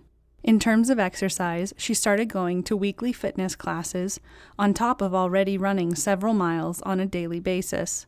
She didn't like taking unnecessary painkillers or any other non-prescription medicines. She didn't sleep late or sleep in, and woke up early in the morning without an alarm. I marveled and was in awe of her superhuman resolve and dedication to her fitness. We were both invited to go to a house party, hosted by one of her actor friends at an upscale loft. When we reached there were around 30 or 40 people in the modern space, which was decorated with hanging string lights. The atmosphere was casual, with soft music playing in the background. People were happily chatting away with drinks in hand or dancing softly to the chill-out lounge music. Upon seeing the host, Ellie went to meet him. I was surprised to see that she whispered something in his ear. Before the party, I didn't think she knew him that well at all, as she had barely mentioned him. Her actor friend simply smiled and took something out of his jacket. I saw Ellie take something that looked like a pill from his hand. He chatted a bit more with Ellie, then went off to mingle with the other guests. "Did you ask for an aspirin, Ellie? You didn't tell me that you had a headache." "No, it wasn't an aspirin." "What was it then? Tylenol or something? Another painkiller?" "It is a painkiller of sorts." I was alarmed by her response. "What was it, Ellie? What did you take?" "It's just something that helps to take the edge off. The host offered it, and I didn't want to be a poor party guest, so I took it. It is just a social thing. Don't worry too much about it. I was surprised at her nonchalance and wanted to say something. Actually, I was terrified for her and was shaking to the core. My knee-jerk reaction was to shake some sense into her, but I waited. I was trying to think of the best way to approach her about the seriousness of the situation. I kept looking at Ellie during the party, worried that she might collapse at any second. She didn't seem to be any different, just more cheerful and relaxed than usual. She talked to a lot of people in the party and danced to the music for a long time. Ellie stayed in her unnaturally happy mood, but I was worried about her getting dehydrated. She danced the night away with her unending energy. Finally, Ellie wanted to leave the party and called a taxi for us to head home. On our ride back home, Ellie asked me why I had been so quiet. She prodded me a few more times to speak. "Say something, Cassie," she asked. "Is there anything wrong? Didn't you like the party?" I felt that being honest would be the best approach. I paused before saying, "You upset me when I saw you take the drug, Ellie. I am really worried for you." "Is that all? It was no big deal, Cassie. You shouldn't worry." "It is a big deal. I wish you would understand, Ellie. I don't want to see you dead. You don't know what there is in the drugs. You can't know. It is never safe." As I said this, tears streamed down my face. Ellie got visibly upset at seeing me cry. "Oh geez, Cassie, don't cry. You know I hate it when you cry. Please stop." I couldn't stop the tears and I started to hiccup. Ellie quickly handed me a bottle of water and a tissue. "Cassie, I promise I won't take any more drugs in parties, not even casually." "You promise?" "I swear." I wiped my tears and blew my nose into the tissue loudly, which made Ellie laugh. I was glad that she made the promise and that nothing bad happened to her tonight. "I love you, Ellie. Please stay the smart, healthy Ellie that you are. You know, the one that stops me from adding 3 teaspoons of sugar to my coffee? More like 4 tablespoons. Okay, Cassie, anything for you. Love you too," said Ellie and gave me a hug. I was relieved when Ellie didn't attend any more parties like the one before. That week she went back to her healthy routine and attended her fitness classes. It looked like everything had gone back to normal and the way it was before. She even stopped me from adding the 4 tablespoons of sugar to my morning coffee, just like she had promised. Chapter 15. Fire Escape. I was heading for bed one night when I heard a noise coming from outside my bedroom window. We had the apartment building's fire escape attached just outside my bedroom window. It was to be used in case of fire emergencies, with an attached metal ladder that we could pull down to reach the ground safely. That also meant, however, that anyone with enough ingenuity could also climb the said fire escape and have direct access to my window. Instantly, images of masked robbers with sharp, pointy knives and guns flashed before my eyes. I tried to calm my paranoia and suppress my irrational fears long enough to slowly peek out the locked window. There was someone there. I shrieked and quickly dove inside the blankets on my bed.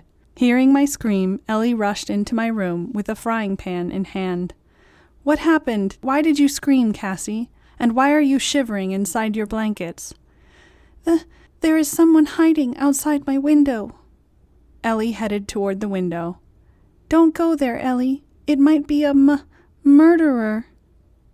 "Cassie, the window is locked, and I have this just in case," said Ellie, pointing to the frying pan, her emergency weapon of choice. Ellie looked out the window, but then she started to unlock the lock. "Ellie, why are you opening the lock? He will come inside." "Relax, Cassie. It is just a kid, and he looks intoxicated." I stopped hiding inside my blankets and quickly went to the window to look at what Ellie was seeing. Surely enough, it was a kid, age around 11 or 12, sitting on the fire escape, wearing only a thin white t-shirt and frayed jeans in the cold weather. He was shivering and smelled strongly of alcohol. "Hey you, what are you doing here? We're going to call the police." "Please don't call the police. My mom will kill me if she found out. I promised her I wouldn't touch Alex's stuff." He passed out after saying this. "OMG, Cassie, he passed out. We need to get him inside and call the paramedics." I dialed for an ambulance while Ellie dragged the kid inside my room to save him from the cold and to check if he was breathing. The ginger-haired boy drifted in and out of consciousness, but he was breathing. He woke up again and looked at us confused. "Where am I? Who are you? Are you two angels? Did I die? Am I in heaven?" I looked at Ellie and was about to answer his question, but she spoke first. "Yes, we are angels, but you are not in heaven yet." I looked at her surprised, but she just winked at me. "Where am I then?" "You have arrived at the gates of heaven, but I am afraid you can't go any further." Why not?" "Well, it's because you broke your promise to your mom." "My mom?" "Yes, your mom." I looked at Ellie confused. What was she doing? "Did my mom found out? Did she cry? She cries when I don't listen to her. I am sorry, Mama. I didn't mean to make her cry." I know your mom won't be happy when she finds out, but you can still make her happy and get into heaven if you keep your promise to her." "My promise?" "Yes, your promise. We will be waiting for you by heaven's gates when you do." "I will keep my promise. I promise." After saying this, he passed out again, but thankfully the paramedics arrived at this point.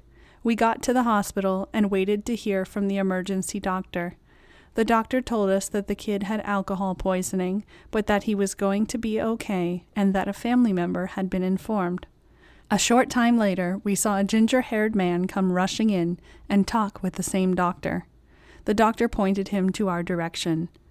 "Are you the two girls who brought Samuel here? I am so sorry for the trouble he caused, but thank you for bringing him here."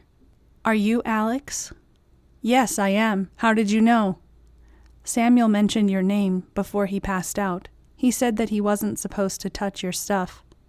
"Yeah, I am his older brother. I kept some beer in my fridge, but we had warned him not to touch it. Guess the warning wasn't enough. God, he scared us when he went missing. I am not going to keep any more drinks in the house." "Please take good care of your brother," said Ellie. "He worries about letting down his mom. He seems like a sweet, loving kid." "Thanks, I will. Thanks again for bringing him here." Alex exchanged contact information with us. We would periodically call him to check in on Samuel. A few weeks later, we received a thank you card in the mail. It was from Alex, thanking us for helping his little brother. He mentioned that Samuel has changed since that day in the emergency room. He no longer got into any trouble. Alex said that his little brother didn't want to break his promise to Mom, saying that he had two pretty angels waiting at heaven's gates who will let him in only when he keeps his promise. Chapter 16. Action Star. Ellie had her first mega-hit movie at the tender age of 20, portraying a super cool action star. For the role, she did her own stunts. She underwent an intensive and grueling training in everything from knife-throwing lessons, boxing, archery, to even riding a motorbike. Among the exercises, there was a kidnap and rescue portion. Ellie said that the trainers used live ammunition while rescuing Ellie from a staged kidnapping. Ellie said that live ammo was used to make it realistic to a hostile situation. She was also taught some outdoor survival skills in case she found herself in a life-or-death scenario in the wilderness. I told her that she had more to worry about city pigeons than the likelihood of that happening. Ellie said that the experience was all so exciting and wonderful. I really think she meant physically and psychologically terrifying. Based on all that Ellie told me, the training seemed designed to frighten the life out of anyone, especially me. Ellie wanted me to go on a ride on the motorbike with her, and I agreed to it, but very reluctantly. I had second thoughts when Ellie arrived, looking intimidating and edgy in an all-leather wardrobe. When I saw the bike she was on, it looked like it was built for speed. The expensive, sleek new bike must have been a present from her parents. Ellie's parents were successful lawyers that worked long hours and frequently had very busy schedules. They tried to make up for their absences by buying anything that Ellie asked of them. Seeing my pale face, Ellie reassured me that it was perfectly safe to be on the bike. After much reassurance, I got on the bike with Ellie. "Ellie, will you slow down? I don't want us to crash." Cassie, I am already going below the speed limit. Any slower, and we would have to take a ride back home in the back of a police car. I thought about the possibility and was tempted by the thought of being in the nice, safe police car. Since I didn't want to get a criminal record, I piped down my complaints. I breathed out a sigh of relief when we stopped by a cafe to get some tea, mostly in order to soothe my frayed nerves. As Ellie parked her motorbike, we were approached by a tall, dark, and handsome stranger. "Excuse me, aren't you Eleanor James?" "Yes, I am." "I am a big fan of your films. If you don't mind, could I get your autograph?" "Sure, it will be my pleasure." As Ellie signed the autograph, her good-looking fan looked toward me and asked, "Hi, can I get your autograph too?" "But I am not a movie star," I stammered back to him, surprised at his request. "What? No way. I swear I saw you in a movie. I won't be surprised if you do. You are so beautiful." I blushed. Was he flirting? He gave me a wink and a stunning smile. I blushed some more at his open flirting. He reached for his pocket and brought out a card and handed it to me, saying, "If you don't mind giving me a call sometime, here's my card with my phone number." He flashed another killer smile, and I stood there, looking dumbfounded. At moments like these, I wish I had something to save myself, like Penelope had her cloak, to put off her suitors in the Odyssey. Thankfully, the handsome fan also had good manners to match his good looks, and didn't linger for long. After he left, Ellie said, "Wow, he was so charming. You should totally give him a call, Cassie." I don't know." "Why? Why ever not, Cassie? He was gorgeous." "He was a little too perfect." "Too perfect?" said Ellie and laughed. "Most girls would die to go out with him." "But I am not most girls." Ellie shook her head. "Oh, Cassie, what am I going to do about you?" "You could get me a scone to go with my tea," I asked hopefully. "Well, as your unofficial diet and sugar intake monitor, I would have to stop you," said Ellie, but after seeing my face drop, she adds, "But since you were just traumatized by my bike and by being asked out by a handsome, well-mannered stranger, you really are strange, Cassie. As your best friend, I will ask, do you just want one scone or two to go with your tea?" I was delighted by her offer and went with the more generous offer of 2 scones. I ended up eating one of Ellie's scones too, but when she wasn't looking. Riding back to the apartment, I was less nervous than I was before on the bike. I felt exhilarated by the open air and breeze blowing in my hair. I could see why Ellie liked being on the bike so much and wanted to take me too. I had never felt so energized and free. I came back home happier about the world and feeling that anything was possible. Life was a grand adventure, and I was a part of it. Chapter 17. Wanderlust. Ellie received an around-the-world ticket from her parents for her 21st birthday. She got ready to pack her bags to go traveling. Her present was an all-expenses-paid tour across much of the 7 continents. Ellie wanted to go hiking in Australia, island hopping in Canada, and talked about the many, many other locations on her bucket list. I, on the other hand, was preoccupied, thinking about her staying comfortable on the long plane journeys. I told her about the magical button found on most planes that would extend her sitting space. "Ellie, do you know where this magical button is?" "No, where?" "It is on the underside of the outermost armrest of the aisle seat. You slide your hand under the armrest, close to the hinge, and feel for the button." "What will happen when I press it?" "Press it, and you are now free to move that armrest up so it aligns with the back of your seat, giving you the freedom you deserve. A simple move and no more armrest digging into your side. You also get a little swing room for your legs." "Wow, that is great to know." As I was busy chatting away about my little trick, Ellie looked at me fondly and said that she will miss me dearly on her trip. I know that she was only fascinated with anything that I talked about nowadays was because I wouldn't see her for the next while, also because I was moving out and getting my own apartment while Ellie was on her world tour. We both knew that we will miss each other a lot, but I was excited that she was going on such a wonderful trip. Ellie was excited too that I was getting my own apartment. She said that she looked forward to seeing how I decorated my place after she came back from her trip. She wanted to see if I stayed true to the minimalist lifestyle. As Ellie was going on her trip, I thought about the decision I had to make regarding myself. I had completed my high school diploma by taking online courses, but I had been putting off making a decision about going to university. I finally made the decision and broke the news to Ellie. "Ellie, I am going to university." "University? How dare you? You betrayed me." "I am sorry, Ellie. We made a promise to our parents to go for university when we weren't successful. You are traveling all year, and I feel bored sitting at home. I can't keep working at the accounting firm. I will lose my mind there. I need to think about the future, too." "Ha, Cassie, you thought I was serious? I was just kidding. Of course you should go to university." "I should?" "Yes, you need to put your big brain and creative energy to good use. You have deprived it for too long. I need you to explore beyond the apartment and your workplace. It is a big world out there, Cassie, more wonderful and weirder than you can imagine." "I won't go to an expensive one. I don't want my first year to be a financial killer or to drain my savings." "Where would you go?" "There is one nearby offering a big scholarship package along with access to a great first-year financial aid, meaning I wouldn't have to take time off to work while still avoiding debt. I can also graduate earlier, which will also mean less cost." "I am proud of you, Cassie. You have learned a lot about finances from your job, and you seem to have a well-thought-out plan for handling university." "I am glad you think so, Ellie. Just don't ask me what my major is going to be. I don't know yet." "We are taking baby steps here, Cassie, not performing a miracle.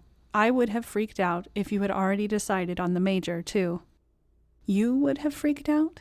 "Yes, I might have even canceled my trip to figure out what was wrong with you.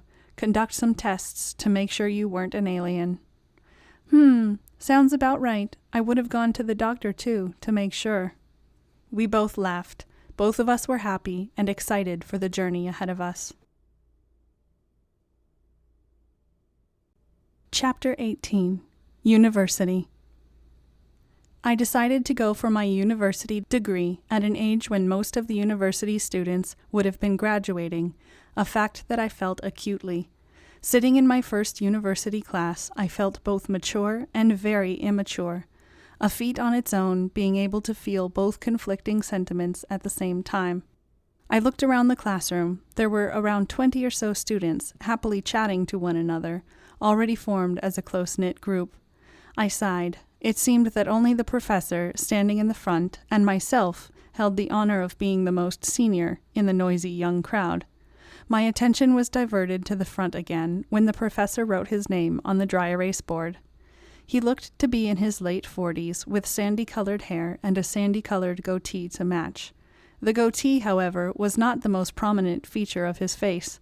That honor would be given to his thick black eyebrows. I had never come across anyone with such distinguishing eyebrows. They seemed to take a life of their own, thunderous and dark when the speaker was angry, and jovial and merry when the speaker was so. I was still struck by the animation of expression in his eyebrows when the professor began his lecture. "As you can tell by my intelligent eyebrows that I am your professor for this class, you may address me as Professor Kaczmarek or Professor K if you are in a hurry. I am sure that you all think that I am here to teach you, but you are wrong in that assumption." There was a pause in the classroom chatter as the students tried to decipher what Professor Kaczmarek had just said. Didn't he just say he was the professor in this class? What did he mean that he wasn't going to teach us? The students looked at one another with puzzled expressions. "I can see that my comment has caused some confusion. Excellent. It means that you were listening. Let me enlighten you as to what I meant. I am not here to teach you as much as you are here to learn. My teachings, as you may call it, would be useless if it falls to an unwilling ear and disinclined mind. If you are here to learn, then perhaps my words may be of some use to you. Let me start by getting to know some of the reasons why you took this course. You can speak out loud, no need to raise your hand, but do try to do it without talking over each other." The students cited their reasons for taking the class. Some liked the book and the syllabus. Some took it because it was a prerequisite course for getting into the program that they wanted. Some had heard that this course was creative and challenging, but had a smaller course load than the other courses listed. Professor Kaczmarek listened to the reasons with interest, with only his eyebrows giving away his train of thoughts. His eyes scanned across the students in the classroom and came to rest at me. I barely have time to look away when he addressed me. "Excuse me, you aren't a long-lost daughter of mine by any chance, or maybe one of the Kaczmarek clan?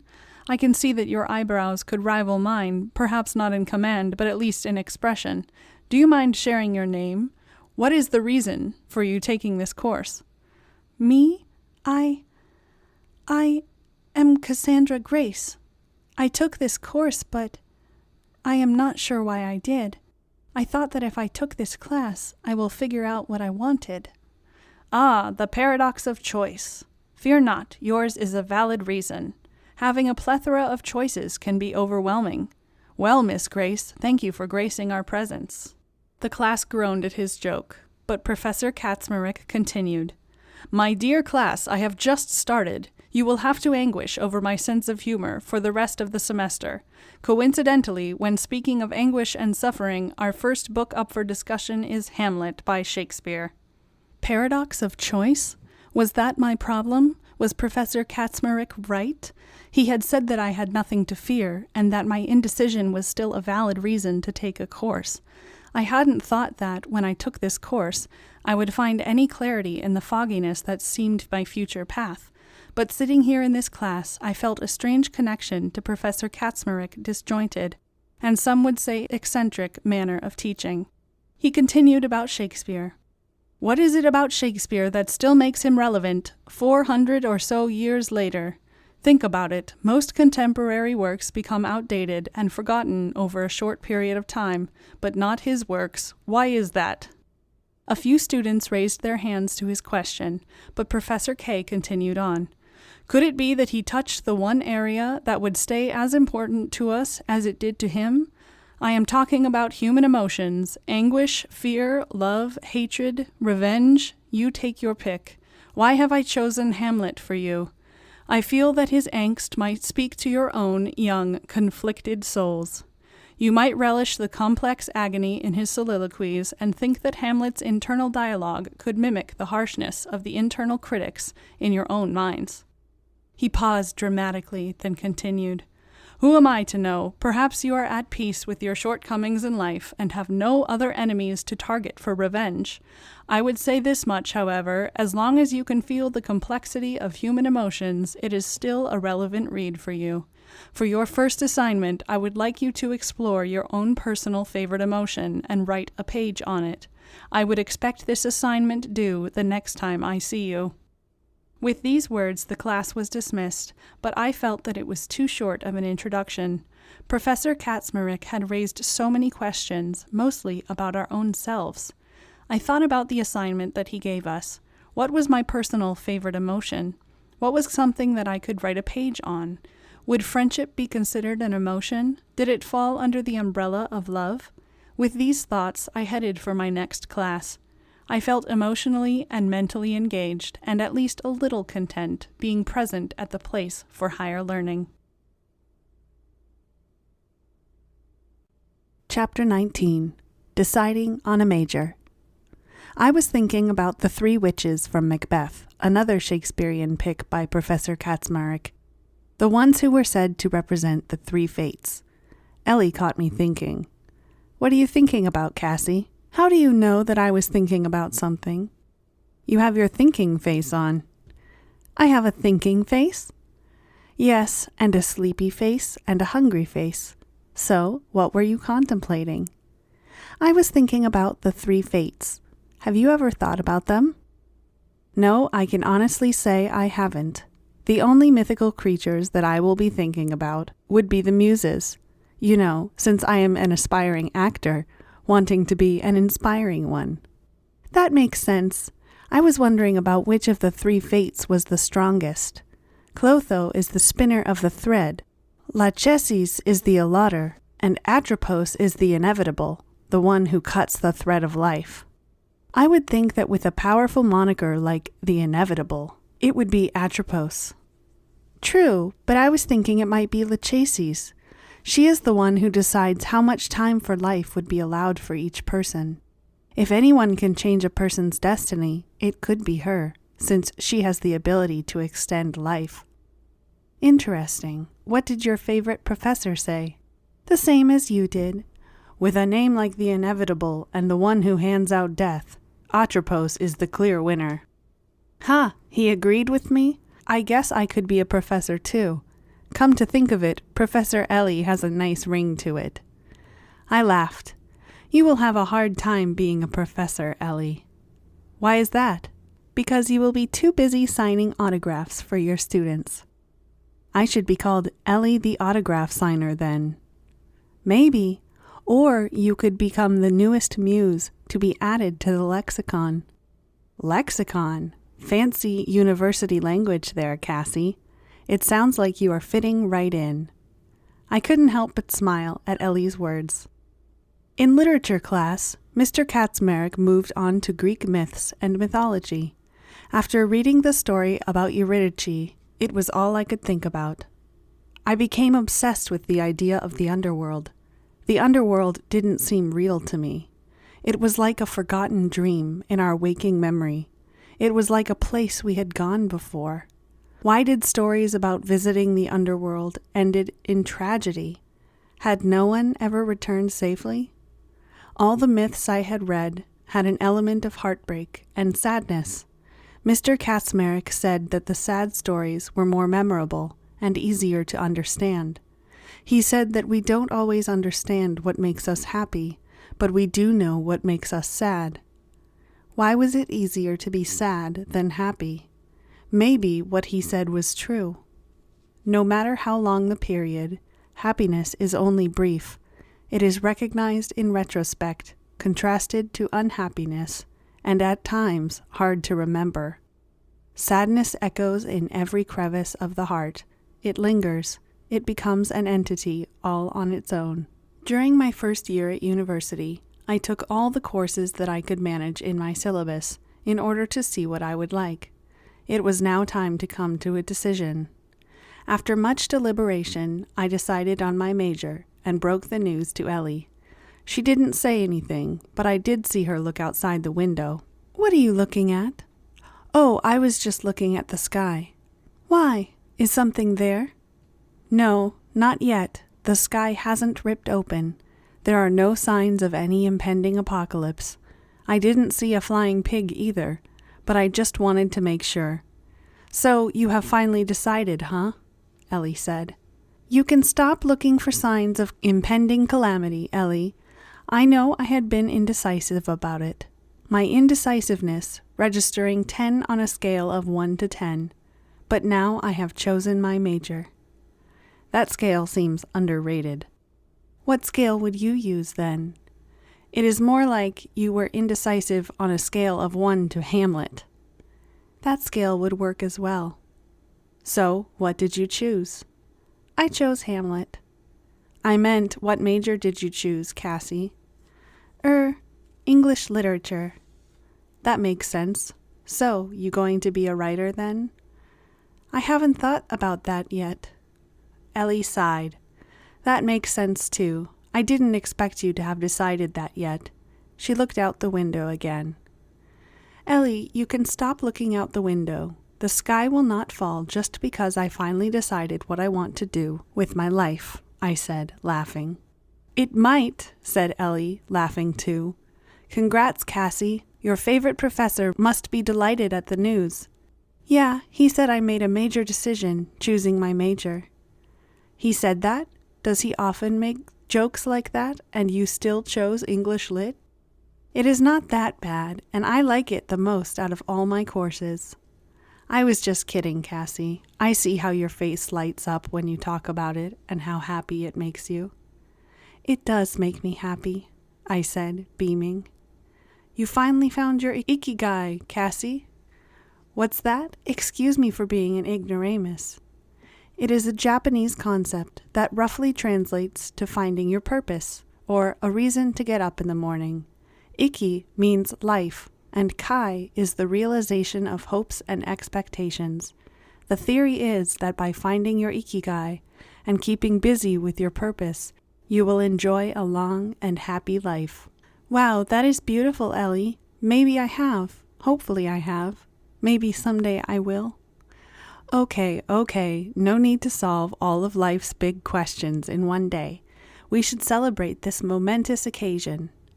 Ellie took us to a glamorous, 2 Michelin-starred restaurant with rooms that were inspired by the Salon de la Paix at the Palace of Versailles.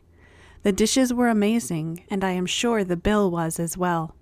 Ellie hushed my concerns and said that good food and friendship were included in her ikigai, so we should live life and celebrate. Chapter 20. A Book's Worth. I continued with the quest of reaching minimalism nirvana in my small apartment. I went on a cleaning spree to get rid of the things I didn't need. I went through boxes of things that I hadn't seen or touched since I left high school. In one of the boxes, I came across a book that I remembered John had picked for me on our second date. John took me to a local bookstore in town, and I was surprised to discover that it was my first time there.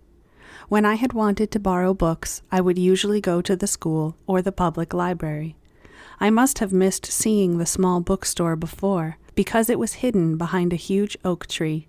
There were so many books there, stuffed in every little corner, and in no particular order, that it was hard for us to decide where to first start looking. John came up with the idea of looking for a book that we had already read before, and to exchange it with one another. We spent some time browsing, and we found what we were looking for. What book did you choose? The Millionaire Next Door by Thomas J. Stanley and William D. Danko. Why do you want me to read it? I asked, looking at the book with interest. My father says that habits can make or break a person, and that I should always aim for healthy habits in life. He says that I should read about successful people and learn from them. I read this book for that reason. Seeing John talk fondly of his dad made me smile. Your dad sounds nice. Yeah, he is great. He has made a lot of sacrifices for me and my siblings. I want to make him proud of me, too. I smiled again and then looked at the book. What did you learn from this book? Did you like it? I did like the book because it showed that anyone can become rich and that you don't have to be born wealthy to be successful in life. Most successful people aren't. I looked at the back of the book and saw that it was listed under business and investment. It was a must-read for financial independence. Since I had not heard those terms before, I was curious to learn more. What book did you want me to read? Asked John. The Secret Garden. Isn't that a children's book? I blushed at his question. It was my favorite book when I was in elementary school. Your favorite? You must have really liked reading it then. Yes, I did, I said happily. It made me wish that I had a secret garden of my own to play with. What is the story about? It is about a girl named Mary Lennox, who is all alone in the novel at first, but then she makes friends with kids her age and with some animals too. I found the themes in the book hard to explain. I also wanted to tell him that the story was more than just being about children. I finally managed to say, the story is about hope and happiness. That is why I like it so much. The bookshop owner had curiously been looking over while we were talking. He overheard our conversation because he came to us with a smile and said, Usually I don't get many kids in my bookstore, and I like it that way. Forgive this old man for being biased and set in his ways, but you two reminded me why I opened this store many years ago. I see myself in you both. I would like to give you two the books that you have in your hands. Don't refuse my gift, as I insist. The books cost our pennies next to their worth to you two, and I am sure you will always cherish them. I was surprised and blushed at his generosity, while John graciously thanked him. We accepted his gift gratefully. The shop owner had been right about the book's worth. I put my cleaning frenzy to a stop to make myself some tea and to read the priceless gift once more. Chapter 21. Innocence Defined. Ellie was fuming about a guy she turned down. I thought it was odd and not like Ellie to get so worked up over a guy asking her out. Usually she was the one calming me down from an unexpected date offer. Ellie always took it as a compliment when she got asked out, and even if she turned the offer down, she was sweet about it. I asked her what exactly caused her to be so annoyed. Ellie said a cute guy came up to her and complimented her. Things started out friendly and nice enough. He then asked her out and gave the reason why he was doing it. He asked her out on a date because he thought she looked really pretty and innocent to him. Ellie wanted to say yes, but something didn't seem right. She said that he didn't take her hesitation well. "Thanks for the compliment, but if you don't mind, what did you mean when you said that I looked innocent?" He seemed confused by Ellie's question. "I need to understand what innocence means to you. It is a reason why you are asking me out on a date, isn't it?" "Yes, it is, sweetheart. You are all innocence." "Can you explain what you mean? I know some guys say innocent when they really mean naive." "You know, innocent, like trusting and such." "But I don't simply trust anyone blindly." "No, I don't mean gullible. You are smart, but you look innocent. It's a compliment. No need to overthink it. You are innocent. I know it." "Well, I haven't done anything that falls under a major bad. No cheating, theft, fraud, murder. So no, I am not guilty. But I still don't know what defines innocence for you. I could ask you the same question. Are you innocent? There isn't any police record that I need to worry about." Ellie said the last sentence laughing, as she meant it as a joke, but the guy started to sweat. He seemed shocked at Ellie actually having a backbone. He became especially shifty when she asked him that last particular question. It turned out that he was a fox trying to seduce her with flowery compliments. Ellie said that she was most surprised when he didn't have anything else to say after she asked him a few questions. He eventually made a run for it. She saw him cozying up to another girl not 5 minutes later, calling his latest prey cute and innocent. "Good thing you chased him off with your questions, Ellie. You don't want to date a guy like that. He seemed so shady." "Yeah, it's good I have a brain on me, and went with my gut feelings. Hope no other girl falls for his tricks, trying to blindside me with compliments and not telling anything about himself. He was right about you looking innocent, though." "Really, you too, Cassie? It will drive me nuts. You have to tell me what that means." "You are all goodness, my dear friend. You are like a light that attracts dark creatures. They better stay out of your way because you can totally kick their butts. Like an angel with ninja skills. Criminals and fraudsters better beware." "Cassie, you are too much," said Ellie, laughing. Chapter 22. The Four Horsemen. Ellie, at the age of 22, was taking a break from dating. She said it was in order to restore back her faith in love and mankind. She had been in a few short-term relationships before. She affectionately referred to her ex-boyfriends as the Four Deadly Horsemen. Each of the biblical four riders represented an element before the prophesied apocalypse. They were war, famine, pestilence, and death. The horsemen in Ellie's relationships had similar characteristics. Her first boyfriend came riding into her life on a figurative red horse. She was 14, and the relationship lasted 3 weeks. They broke up over a video game, as he wouldn't concede to being defeated by a girl. She grew tired of his combative nature and excessive competitiveness, saying that it only ignited her own anger and bad mood. Her second boyfriend, she said, was the rider on the black horse. She broke up with him at the age of 17 because he wouldn't share his food with her. The last straw in the relationship was when she made sandwiches for both, but he ended up eating everything unapologetically, leaving her hungry and famished. Ellie said that she wouldn't tolerate being with someone as selfish and greedy as him. Her third boyfriend was after high school, and at the age of 19. I didn't even get to meet him, as Ellie found out through an incensed ex that he was a notorious cheater and had multiple girlfriends at any given point. Within a month, he was sent riding away on his white horse out of Ellie's life for good. The cheat kept his player ways and continued to be a source of pestilence in the community. I did get to meet her last boyfriend, but I was surprised when they had broken up after only 7 months. I asked Ellie if she had been unfair to him, and to ask how he became the last of the 4 horsemen. "But Brad was nice. He was such a gentleman. He wasn't like any of your other boyfriends. Why did you break up with him, Ellie?" It wasn't who he was, but rather what he did that made me break up with him. "I don't understand. I met him a couple of times, but he was always friendly. I can't imagine him doing anything bad to anyone."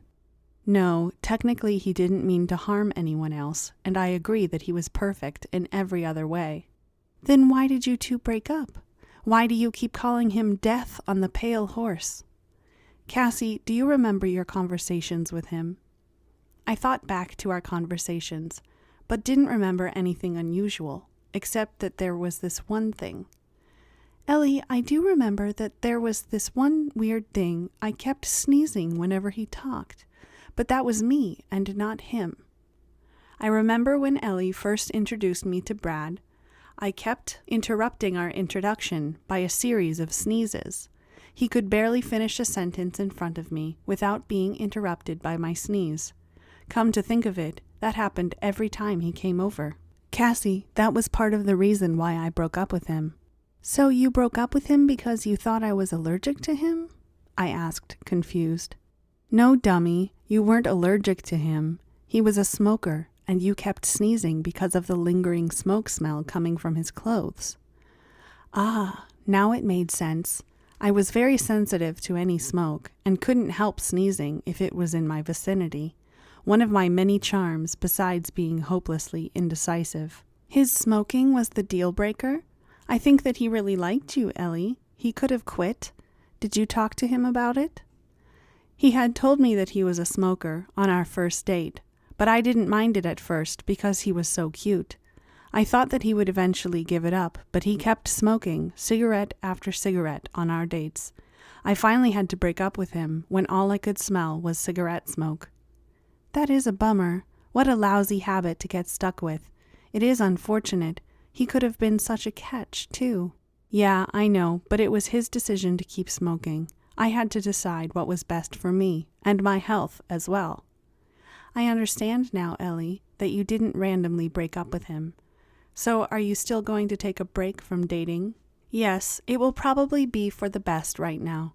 I still have the memories of the 4 horsemen to deter me from doing so at the moment. After all that, I can't deal with a dating apocalypse. We both looked at each other glumly. We were both warriors from the dating world, with our own scars from the battles. Why is dating so hard, Ellie? I wish I knew, Cassie. I wish I knew. When will it get better? I guess we will just have to sift through the bad to reach the good. Maybe a break isn't such a bad idea once in a while. I saw Ellie deep in thought. I asked what she was thinking about. I have already named my ex-boyfriends after the 4 horsemen. I was thinking, what else could I name the new ones after? The 7 deadly sins? 7 deadly sins? Oh no, Ellie, I hope you won't have to deal with a bad boyfriend ever again. You are right. It is better to think positive. Amen to that. Ellie, do you think there is such a thing as the one? I know that some people believe in such things. You sound pessimistic. No, I am just tragically aware that people are people. And people are bags of emotions and feelings, including frustration, annoyance, and disappointment. It is too much to say that someone is the one, unless you can be the one for them too. That makes sense.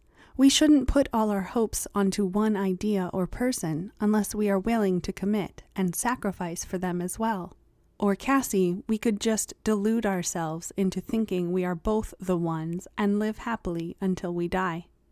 That could work as well. We both looked at each other and smiled at our conclusion.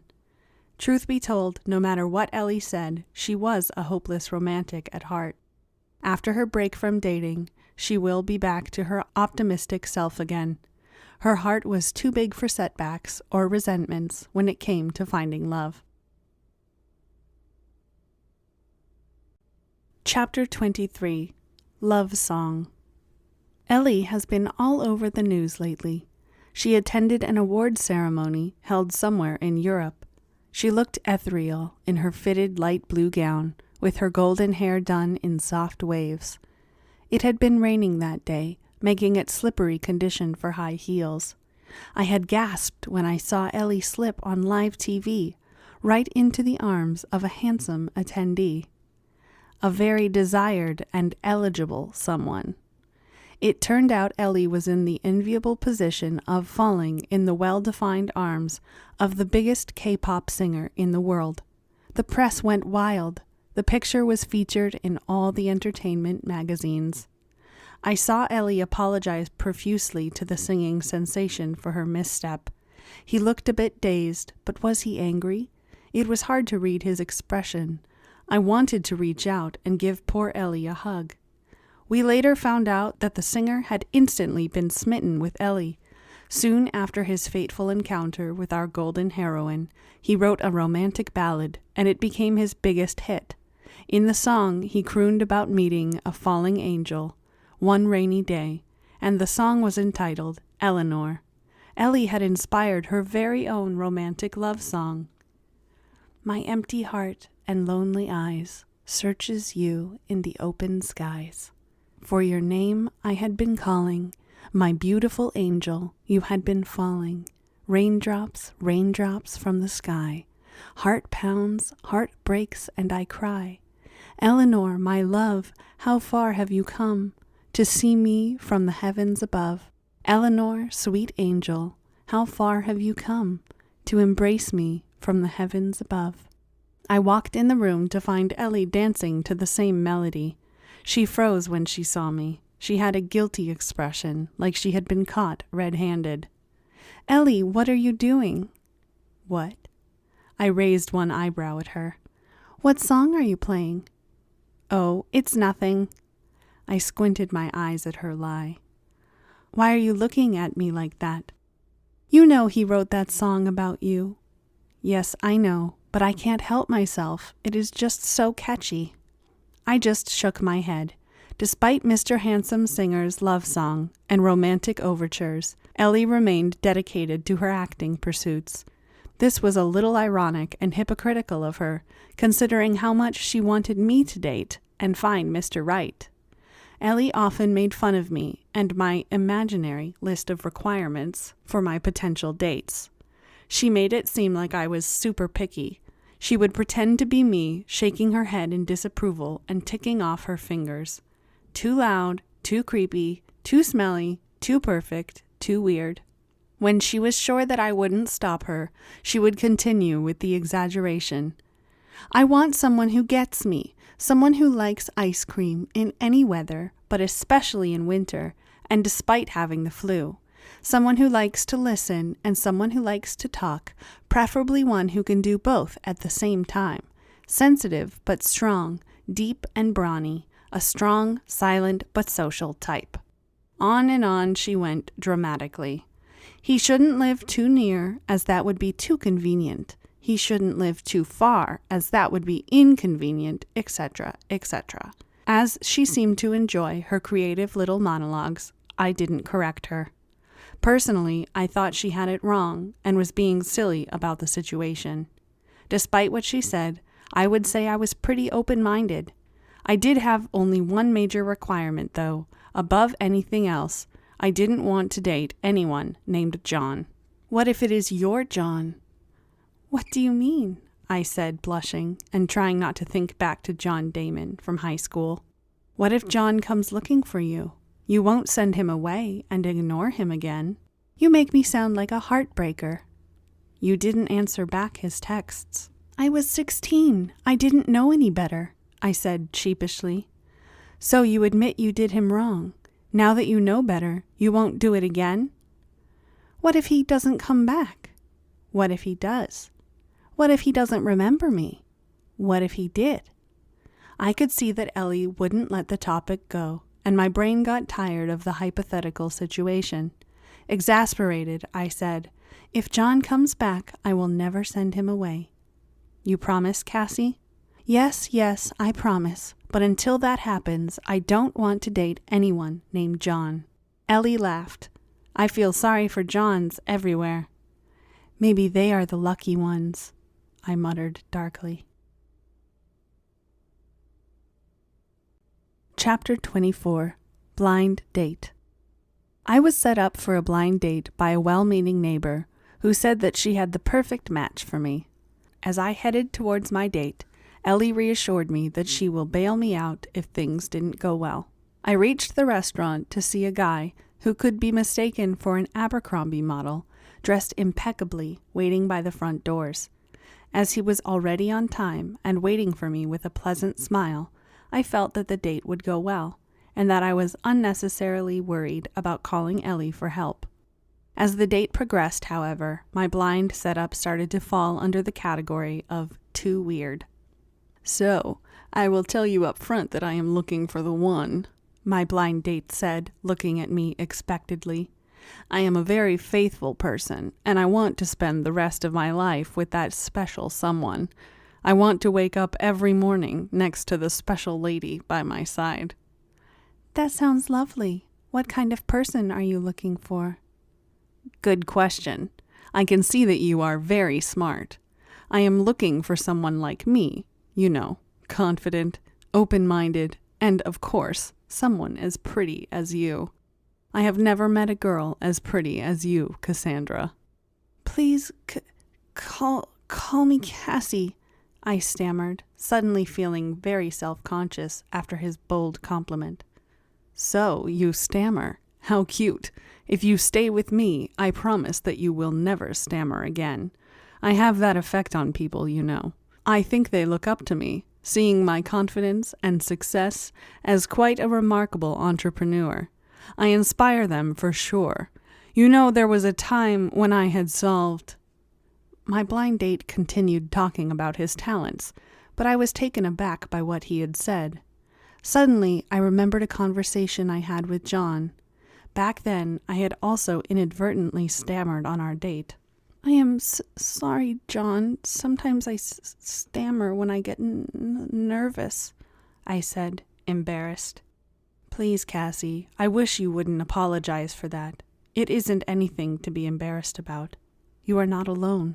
Many people have difficulty with speech. I did too. You have such original thoughts and ideas that I would truly grieve to miss out on if you felt too embarrassed or too shy to say them." Normally, I would have blushed and become quiet at such a compliment, but John had said it so genuinely and earnestly that I felt better after him having said it. "So you had trouble with stammering too, John? How did it stop?" I was a shy kid and had trouble talking to anyone. My parents were very supportive, though, and would never put pressure on me to be more social. I remember that they got me a dog for my 7th birthday, and I simply loved him. I would spend hours talking to him, and he became my best friend. I became more social as I took him for walks, and more people approached me. After my siblings were born, I became a big brother and felt more responsible. I became confident in my interactions with others, so I guess that stammering just went away. I still feel it come up sometimes when I am nervous, but I remind myself that being self-conscious about it will only make it worse, so I try to relax myself and try to find the best outlook on the situation. I admit that it takes work, but I never regret, and am grateful to be able to share my thoughts with others with more ease than I could when I was a kid. What a big difference, I thought, between John's response to my stammering to my current dates, who was sitting across from me, chatting away animatedly. I barely responded to him, but he was satisfied by my nodding. I had spoken 3 words total in our conversation, but he didn't notice, and continued talking. I was jolted back to the present when my blind date asked me a direct question. I was so lost in that memory of John that I hadn't realized that the conversation with my blind date had been taking an alarming route. I finally realized what exactly my blind date had just asked of me. "So, do you want to go home with me?" Normally, I would never ask this from a first date, as that would be very improper. But I feel a connection with you, that I feel I must explore further. I can't let you go without knowing you more closely. You are just so mysterious, Cassandra. I feel such a connection with you that I haven't felt with anyone before. Oh my God, what do I do now? What do I say? I thought to myself. I started to panic, and in doing so, I spilled my drink on my dress. Seizing on my accident as a divinely given opportunity to get away from the conversation, I excused myself to the ladies' room to get cleaned up. Once in the washroom, I sent out an emergency SOS text to Ellie. "Help me, Ellie," I texted Ellie.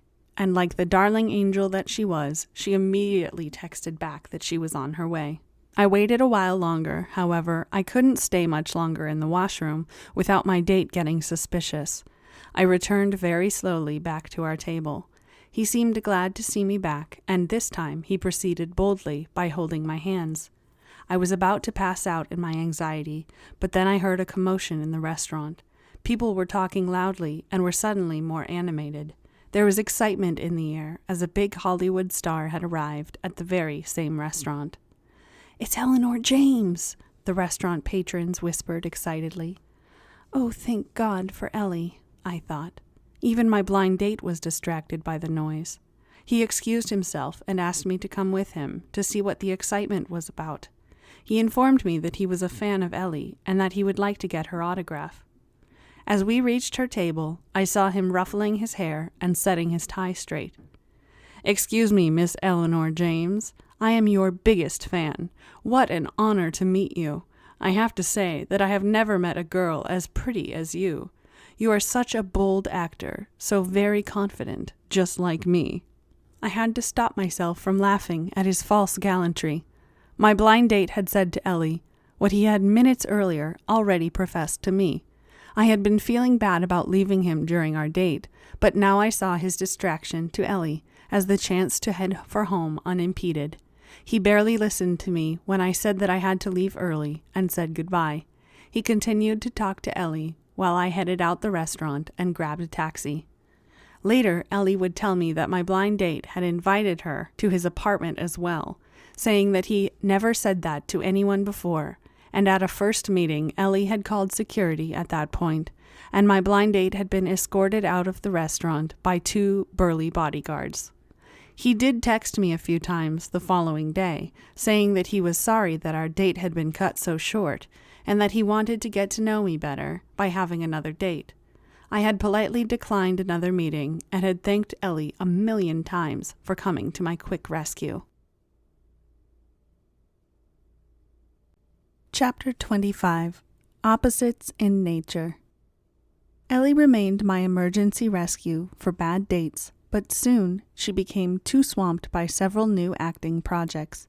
As the time between Ellie's visits got longer, due to her hectic schedule, and I had trouble falling in love with anyone, I decided that I needed some furry companionship. I told Ellie of my decision to get a puppy. I should have kept my ears away from the phone, as I knew she would squeal, and she does, loudly. As my ears recovered, she asked, "Cassie, can we pick the puppy together?" "Of course we will." My comment set off another burst of happy noise from Ellie. The next time she dropped by, we went together to the animal shelter to find the perfect furry match. While we are looking at the many wonderful dogs, the puppy saw her before she did. It was love at first sight. He barked happily to draw our attention and furiously began to wag his golden tail. "Oh, how adorable! Look at how happy he is to see us. Cassie, we should get this cutie." "He is pretty cute. Okay, I will go sign the papers. What should we name him?" "We should name him Buddy," said Ellie. "Buddy? Just Buddy? Why Buddy?" "Isn't that why you are getting him?" "So it should be Buddy?" I looked at the dog as if to ask him what his thoughts were on the name being chosen for him. He simply blinked his brown eyes in response. It must have been the matching golden hairs, but I swear Buddy loved Ellie more than me. For a moment my green eyes got greener with envy, but then I reasoned that any dog who adored Ellie couldn't be bad. After this quick assessment, he easily passed my unscientific dog personality and compatibility test. Buddy, the 3-month-old golden retriever, joined Casa Cassie with the blessing of his favorite person, Ellie. I should have known that my dog would turn out to be my polar opposite. He liked walks. He liked early mornings. He liked walks on early mornings, both together. Let me tell you that I was definitely not a morning person, and I was a total couch potato. I complained about my dilemma to Ellie, who was not listening to a word I said. But Ellie, my university class doesn't start until 10, but he wakes up at 6 a.m. and starts barking at me. He wants to go outside even when it is freezing. Buddy is adorable. Didn't you listen to a word I said? He turns into an aggressive little furball if I don't take him on his walks. You need the exercise, Cassie. Being sedentary is not good for your health. I forgot that I was talking to Ellie, the fitness fiend. She would extol me the virtues of fitness. She would throw me words like HIIT, CrossFit, crunches, plyometrics, cardio, planks, burpees, and God knows what other forms of physical torture and pain disguised as exercise. I gave up explaining my plight to Ellie and dutifully set my alarm for my early mornings. I did try to wake up. I missed the alarm again. I heard Buddy barking angrily at my deception and broken promise. I groaned, but I found it odd that he barked for only 5 more minutes. Curious, I peeked out of my blanket to see both Buddy and Ellie by my bedside looking at me. Ellie came to my rescue. She was geared up for jogging in her cool workout clothes and blonde ponytail in a cap, ready to go. She must have arrived early and opened my apartment door with the spare key. No wonder Buddy had gone quiet. I had been spared his tiny wrath. I left the two, morning person and puppy, to enjoy their walks while I remained snuggled and warm in my bed. Ellie would help me out a couple of times whenever she was in the city. Buddy would wait for her faithfully by the front door rather than to start barking at me early in the morning. It was more than enough for me, and I was grateful as I got a few days when I could sleep in. Thank the Lord for sweet, merciful Ellie. Despite our different preferences, when it came to exercise, I thought that Buddy was a great listener. Ellie's eyes would start to glaze over sometimes, but Buddy would never get tired of listening. No matter what I talked about, he was always responsive. My newest interest was financial blogs. Investments or money wasn't something that my parents talked about, nor was it taught in high school. I had always been, as they say, financially prudent, whereas Ellie was more carefree about her expenses. Now that I had to work within a budget, I discovered the FIRE community online, and it was all I could talk about. Ellie, did you know that FIRE stands for Financial Independence, Retire Early? That is interesting. Yes, we should go over our budget together and see where we can save more for retirement. It is too early to think about retirement, and besides, my budget is making more money and then spending it. Did you know what the book The Richest Man in Babylon would say about that? A man's wealth is not in the purse he carries. A fat purse quickly empties if there be no golden stream to refill it. Fat purse empty. Got it. I will try to remember that. Did you know that lottery winners lose most of their money within a few years because they don't know how to manage it properly? If I win the lottery, I will get myself a financial manager. But Ellie, you should learn about managing money yourself. It is an important life skill. Cassie, I just remembered about something urgent. I will see you later. Bye. I pouted when I saw Ellie disappear. She often remembered about something urgent when I started to talk about budgets. Sigh. When I had the same conversation with Buddy, on the other hand, he never got tired of it. He gave the perfect responses. Buddy, can you believe the MER ratio on some of these mutual funds? Buddy growled angrily. I know, right? ETFs are so much more reasonable when it comes to MERs. Buddy wagged his tail in approval. Buddy, Roth IRA or Roth 401k, what do you think? Buddy tilted his head thoughtfully. Buddy, don't you love automatic savings and investing? It makes saving money so much easier and convenient. Buddy barked in excitement. I was glad he listened well. I felt myself swell with pride at having such a smart dog as my financial collaborator. I was so happy with his responses that I gave him a much-deserved hug and said, "I love you, my smart little furball. You are my financial puppy guru, Buddy." Buddy licked my face happily. Buddy and I may have our differences, but at least we are on the same wavelength when it came to financial matters and saving for our future. One day I will convince Ellie as well, but until that day, I will keep the financial conversations between myself and Buddy. Chapter 26. Fame is a Dangerous Drug. Ellie had been in a funk lately, and I was worried about her. She was devastated that she lost out a role to another actress because the director thought she was too pretty for the character. Despite her best efforts, he didn't take Ellie seriously enough. What was worse, that her latest movie did poorly in ratings, and she was not being called back for any other roles. She spent countless hours on her phone, obsessing about comments on social media, and it was making her more and more depressed. I myself was a social media hermit, so besides texting and video calls, tended to stay away from those sites. I tried my best to understand her obsession and to console her. She was starting to lose sight of herself and her love of performing. I feared that her obsession was spiraling into something darker. "Oh my God, Cassie, have you read what this fan said on Twitter? He said that I was better off modeling as I don't have it in me to act." "That is harsh, and it is not true, Ellie. You are very talented. Remember what our drama teacher had said about your school play? He said that he had never seen such natural talent." Ellie nodded, but didn't seem convinced by my answer. She looked back at her phone. "Cassie, another 100 people unfollowed me, and I am not getting as many likes as when I was in that superhero movie." "You don't know these people, Ellie. It doesn't matter if they don't give as many likes as before. That doesn't mean anything anyway." Ellie was still not listening and looked dejectedly at her phone. "Did you read what this critic said about my new movie? She says that she wants her money back and wants me to apologize for wasting 2 hours of her life." I shook my head. "Some people just delight in being a troll and being mean. Don't pay any attention to them." Ellie found another comment to make her miserable, and I decided that I had had enough of Ellie torturing herself. "Ellie, it is time that you step away from your phone. You are spending too much time reading about negative comments from people you don't know, and it is making you lose sight of yourself. You are very talented, and you never need to apologize to anyone about your work. You are just experiencing a gap in finding the right role for you, and believe me when I say this, when you find it, and you will be unstoppable, and these same people will be clamoring for your attention." Ellie heard me this time and put her phone away. She spent much less time reading comments on social media, and her mood slowly got better.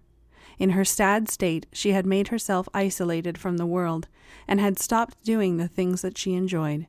She went back to making time for her hobbies, began to focus on fitness and other social activities again. Buddy also helped her feel better by going with her on long walks. Weeks later, she got a phone call about a potential movie role. She went to the audition and was selected for the lead. It was the most challenging role in her entire career. She had a serious character like she had wanted, and it was of a recovering alcoholic, an orphan who was trying to get rid of her addiction in order to gain custody of the only person she had in the world, her 11-year-old sibling. The story showed the struggles of a determined older sister that wanted to protect her younger sister while battling her own inner demons. Her newest movie was a sleeper hit, earning her rave reviews worldwide. She received an Oscar nomination for her moving performance. When I first saw the movie, I was terrified to look at Ellie's character, as she looked gaunt. She lost a lot of weight for the role and looked frail and dejected. I had never cried so much as I did during that movie. I was astonished at the depth that Ellie portrayed. She was unrecognizable as the different sides of her character. I was truly frightened when she smashed bottles of alcohol in rage, having never seen her angry before. After the movie ended, I rushed towards Ellie and gave her a huge hug. "Cassie, are you crying?" "Ellie, I don't know what to say. I never want to see you like that again." It was only a movie, Cassie, and I was playing a character. Yeah, you frightened me a little. I never knew that you could be angry. This role pushed my boundaries. I had to go to a dark place and explore this character's motivations, fears, weaknesses, and then strengths. It really took a toll on me, but I am happy with the performance. But an Oscar? I wasn't expecting that. I am so happy for you, Ellie. You deserve it. You were truly amazing. Thanks, Cassie. Thanks for helping me see the big picture when I was feeling down. Any time for you, Ellie, and if you ever feel like smashing your phone, I will do it for you. Ellie laughed at this. Oh my God, Cassie, I have been nominated for an Oscar. An Oscar! Yeah, but what are you going to wear? We both looked at each other and laughed. Buddy barked excitedly as well. Ellie's fame goes into superstardom after that role, and she never had to worry about finding work again. Her critics couldn't find one single bad thing to say about her movie portrayal. As for the critic who wanted her money back, she sent a letter of apology to Ellie and asked her to come give an interview for her column. Ellie, being the sweet person that she was, accepted her apology without any hesitation and obliged her critic-turned-fan with an in-person interview. Chapter 27. Reach Beyond the Stratosphere. Ellie was doing great in her career. She was getting requests for appearances at all the major talk shows, but out of all of them, Ellie truly shone at her appearance on The Ellen Show. For the show, she wore a cute black and white polka dot dress with white sneakers, and her hair was made into a ponytail. It was my favorite interview of her, as she was affable, charming, and came across as lovely as her real self and off-screen persona. Eleanor James, thank you for joining the show today. Wow, Ellen, thank you for having me. Please call me Ellie, as all my friends do, and the honor is all mine, Ellen. I am a great fan of your show. That is nice of you to say, Ellie. I must say that you are even more beautiful in person, and that the pictures don't do you justice. Thank you, Ellen. I agree. Wow, you agree? That is a first. Most guests would, instead, choose to be modest about it. I am nothing if honest, Ellie said, laughing. Don't get me wrong, I am truly flattered by your compliment, Ellen, even though I don't always feel beautiful without the fancy gowns, my makeup team, and sparkling accessories, and often I wish that I wasn't so skinny and had some curves. What I meant to say is that I agree that the pictures don't do me justice, more specifically, don't do my freckles justice. Your freckles? Yes, I take great pride in my freckles, especially the ones on the corner of my right cheek that forms the pattern of a small heart. Most photographers don't capture them in all their glory or edit them out, focusing on my eyes instead. You know they say that the eyes are windows to the soul? That is a beautiful expression, Ellen. I wish they made one for freckles as well. They seem to be neglected by the poets.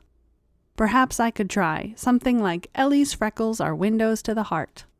Ellen, Ellie, and the audience all laughed. Let's talk a bit more about you, something that we won't learn from pictures. What would you say is your best quality? I would say that my best quality is that I can be stubborn. How is that your best quality? I don't give up easily and usually get what I set my mind to achieve. That's great. Good on you. Setting your mind on something and then achieving it is a great quality to have. Let's talk about what you feel is your worst quality, and why do you think that is? I would say that my worst quality is that I am stubborn, and that I usually get what I want because of it, said Ellie coyly. Ellen and the audience laughed. It's complicated then. Your best and worst qualities, it seems, have led you to amazing successes so far. An Oscar nomination, every other awards that you can think of, BAFTA, SAG, Emmy, and even a Grammy, even though indirectly. You were the inspiration behind an Emmy-winning song as well. Yes, I have heard about that. I can't take all the credit, though. I owe it all to my graceful ability to walk in high heels on slippery, rainy days, and to my luck in finding the right person to stumble on accidentally, said Ellie, laughing. Perfect way to become the year's most viral meme as well. So, what future projects do you have planned? Where have you set your sights and heels for next? I have worked in so many beautiful and dreamy locations: France, Thailand, Spain, Japan. I want to do one movie on the next new horizon for mankind, on the red planet of Mars. Mars? You know that would be a one-way ticket. I would miss you if you left. I think that we all will, said Ellen, looking at the audience. The audience agreed. Yes, that would be a grand adventure. Who knows, I might convince some aliens to give me a ride back to Earth, joked Ellie. Well, you certainly are stubborn enough and beautiful enough to convince them. You have me convinced, and become your fan, Ellie. I look forward to seeing your next movie, and the one at Mars. Do come back to the show again. I would love to continue our conversation, said Ellen. The audience are in agreement and applauded well for Ellie. Ellie laughed wholeheartedly and thanked Ellen. After the show, Ellie told me that her appearance on the show was a dream come true for her. I felt so happy for Ellie. She deserved this recognition and so much more. I felt proud to be her friend, and my heart wished for her to achieve everything that she desired. Chapter 28. Oscar Night. Ellie's mom invited me to watch the Oscars together with her at her home, as Mr. James was away on a seminar. All her friends were busy hosting their own soirees. Ellie's parents lived in a gorgeous French Normandy-style mansion just on the outskirts of the city, nestled at the end of a quiet cul-de-sac. As we sat in the two-story living room, I observed the various antiques and figurines displayed on the marble fireplace. I noticed that there weren't any family pictures on display. I would have liked to see childhood pictures of Ellie and her with her parents, but perhaps, I mused, the designer didn't think that it would fit in with the interior design. I felt that the magnificent house and its exquisite interior decor did display the elegance and glamour fitting for movie star Eleanor James. You have such a beautiful home, Mrs. James. Ellie must love it here. It is so much like her style. Thanks, dear. It is sweet of you to say. Eleanor used to love it here, too, but now she thinks it is too opulent and that it doesn't feel homey enough. I was a little surprised to hear that Ellie had said that. She loved staying at her parents' house whenever she had time to do so. Perhaps she hadn't been in a good mood when she said it. Not knowing what to say, I reached for a glass of water. Eleanor is finally at the Oscars. My little darling is so deserving. She has worked hard to be where she is. Many just see her privileged upbringing and think that it was all handed down to her. Most people don't understand the sacrifices she had made for her career. That is why I only wanted to have you here with me today, dear, as I know you understand, being her close friend. She is always working, doesn't even spend time on anything else. She says that she doesn't want to date right now, that it becomes a distraction. Can you believe her? You are her best friend. Can you talk to her and convince her to date someone? I nearly choked on my sparkling water. Apparently, Mrs. James thought that I could help Ellie with her love life, and didn't know that my own dating endeavors were much like a slow-moving train wreck. I could see that she was concerned for her daughter, and meant well. I also didn't want to hurt her feelings, or dash her hopes and trust in me, so I did the only thing I could think in such a situation, and I lied. I will convince Ellie to slow things down and give dating a chance. I am her best friend, so she will listen to me. I am great at meeting new people and matchmaking. I will do what I can to help, Mrs. James. Don't worry. She seemed satisfied with my reply. I was relieved that she didn't ask any more questions about my imaginary matchmaking successes. The Oscars were being televised live from the red carpet, and we saw Ellie come on screen. She was dazzling in her plunging black gown with a dramatic train that highlighted her tall, svelte body. She had a sultry, smoky cat eye. Her hair was made into an elegant chignon, which displayed off her very beautiful sapphire and diamond earrings as well. She had on diamond rings and diamond cuff bracelets as well, but none were as striking as her earrings. The dark blue Burmese sapphires in the diamond pendant earrings were the same color as Ellie's eyes, and almost as radiant. Ellie had mentioned that the sapphires were one of a kind due to their large size. She was borrowing all her diamond accessories from a famous jewelry designer. The beautiful sapphires in the earrings alone were worth in the several millions. We saw many more stars arrive at the red carpet. They spent a few minutes interviewing with the entertainment reporters and correspondents, and then quickly moved inside the theater where the award ceremony was being held. When it was time for the Best Actress in a Movie category, both Mrs. James and I held our breath. It was a tough category to compete in this year, as there were many terrific talents nominated for the leading lady roles. My heart pounded faster and faster when the hosts brought out the envelope as to announce the winner. And the winner for Best Actress is not Ellie, I realized, severely disappointed.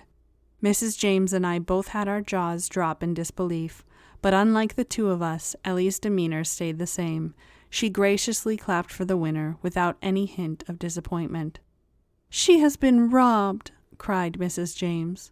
"I agree. Poor Ellie. I hope that she is not too disappointed about not winning." Both Mrs. James and I called Ellie on her phone to commiserate with her about her loss. She seemed to be handling the situation much better than we were. "Don't worry, you two. I am okay. I didn't think I would win it this year. The competition was just too amazing. I am amazed that I was even considered with the other nominees. I will just have to try harder next time, but I am happy with the recognition that I got from this nomination. It gives me even more incentive to keep trying. I will win an Oscar, you will see. It just wasn't meant to be this time." Both Mom and I talked to Ellie over the phone and wanted to give Ellie a hug for putting on such a brave face. We wanted to talk to Ellie some more, but she said that she had to leave soon. She was heading towards a post-Oscar party. Mrs. James and I continued to talk to each other about what happened and what we thought about the show. As I had Buddy waiting for me, I made to leave as well. I reached home feeling sad and let down from the night. I woke up at 3 a.m. when I heard my phone ringing by my bedside. Half asleep, I wondered who it could be and saw that Ellie had been calling me. "Cassie, I lost it. I don't know what to do." Poor Ellie, I thought. She has finally realized that she lost and was taking it hard. "It is okay, sweetie. You can win next year. Don't be sad." "Cassie, I lost it. I can't find it anywhere." I was a little puzzled at her conversation. She sounded like she was panicking about something. I quickly realized that Ellie had been talking about losing one of her earrings, her very expensive, borrowed earrings. "When did you notice that your earring was missing? Have you traced back your steps?" "No, I haven't traced back my steps. I was panicking so much that I didn't know what to do, so I called you." "That is a good idea, Cassie. I will go back the way I came." Ellie continued her search, telling me the locations as she went. "Cassie, I can't find the earring anywhere. It might be lost or stolen by now. She paused for such a long time that I thought that the phone had been disconnected. I kept calling her name, but she didn't say anything. She finally came back on the phone. She sounded delighted. "Cassie, I got the earring back, and you wouldn't believe how." I was relieved to hear that she was safe and sound and that she found the earring. "Ellie, you scared me when you went quiet. I am glad that you found them. Where did you find it?" "Cassie, I didn't find them. Someone else did. You won't believe who, though. It was James. James Hottie Evans. It gets better, too. He asked me out on a date." James Evans? The James Evans that Ellie has had the biggest crush on? I couldn't believe my ears. Ellie sounded ecstatic about meeting her dream crush. I was so happy that her night turned out better than how it had started. Ellie's changed luck continued the next morning, when she was voted best dressed by all the fashion experts. I was amused when the experts raved about her choice of earrings and at how she wore it effortlessly. Her date with James Evans would also make front-page news in the entertainment magazines. James Evans and Eleanor James made the hottest couple in the entire planet. The Jameses, as their shippers or fans called them, were all that anyone was talking about. All of the fans were hyperventilating, and the world went mad over the news of their pairing. I received a phone call from Ellie's mom, thanking me for thinking about Ellie and for setting up her date with James Evans. Apparently, Mrs. James thought that I was the matchmaker behind the date. Despite my protests to the contrary, she continued to thank me for being such a good matchmaker. I gave up trying to convince her otherwise, remembering that I was the one who had initiated the white lie. Mrs. James remains convinced to this day that I was the one who introduced Ellie to her dream date. She praised my matchmaking expertise to anyone that she met. Chapter 29, A Reporter's Favor. After Ellie was seen with James Evans on her now famous date, the paparazzi made day-to-day living a nightmare for Ellie. She couldn't leave her apartment without being mobbed by a throng of tabloid reporters, flashing their cameras and taking her pictures.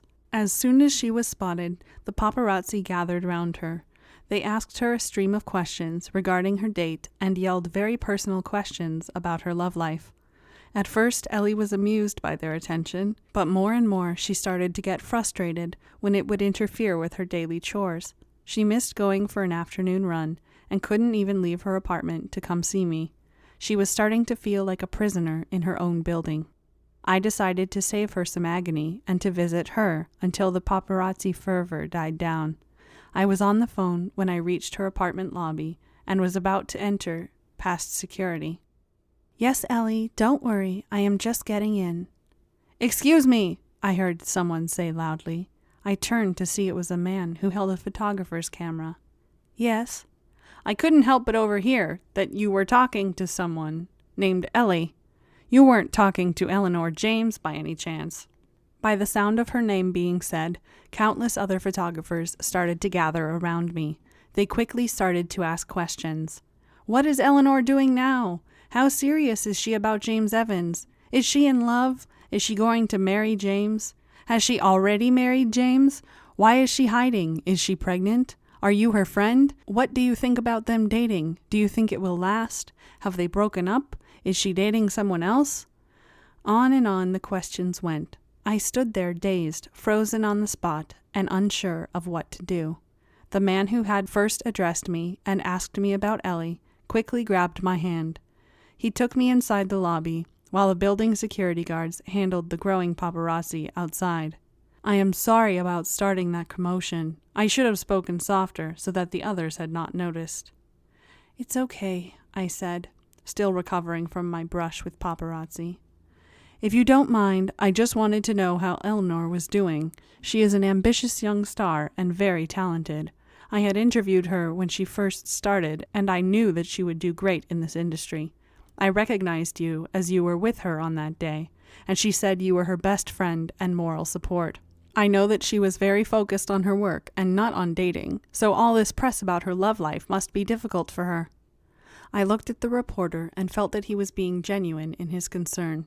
He did, after all, save me from the mob outside. I told him that he was right about the situation. "Ellie is very young, only 23, and wants to focus on her work. Although she admires and likes James a lot, she is not looking for anything serious at the moment. Her schedule over the next few months will make it very hard for her to continue dating. I just wish that the paparazzi would leave her to continue with her acting dreams and not focus so much on her love life." "Thank you, I understand. Thank you for giving me that statement. And if you don't mind, can I use it for a news article?" "Sure, if it will make things better for Ellie, then go ahead." The next morning, the same reporter would print an exclusive interview with a close friend of Eleanor James and repeat what I had stated. Over the next few days and weeks, the paparazzi continued to gather at her apartment footsteps. They soon would give up their hunt, seeing that Ellie was not seen dating anyone anymore. Ellie told me that after this crazy date debacle, she vowed to make her other dates low-key if and when she went back to dating. She said that she wanted dating to remain as dating and not become a production or a circus. As a friend, I was grateful that I was there to help.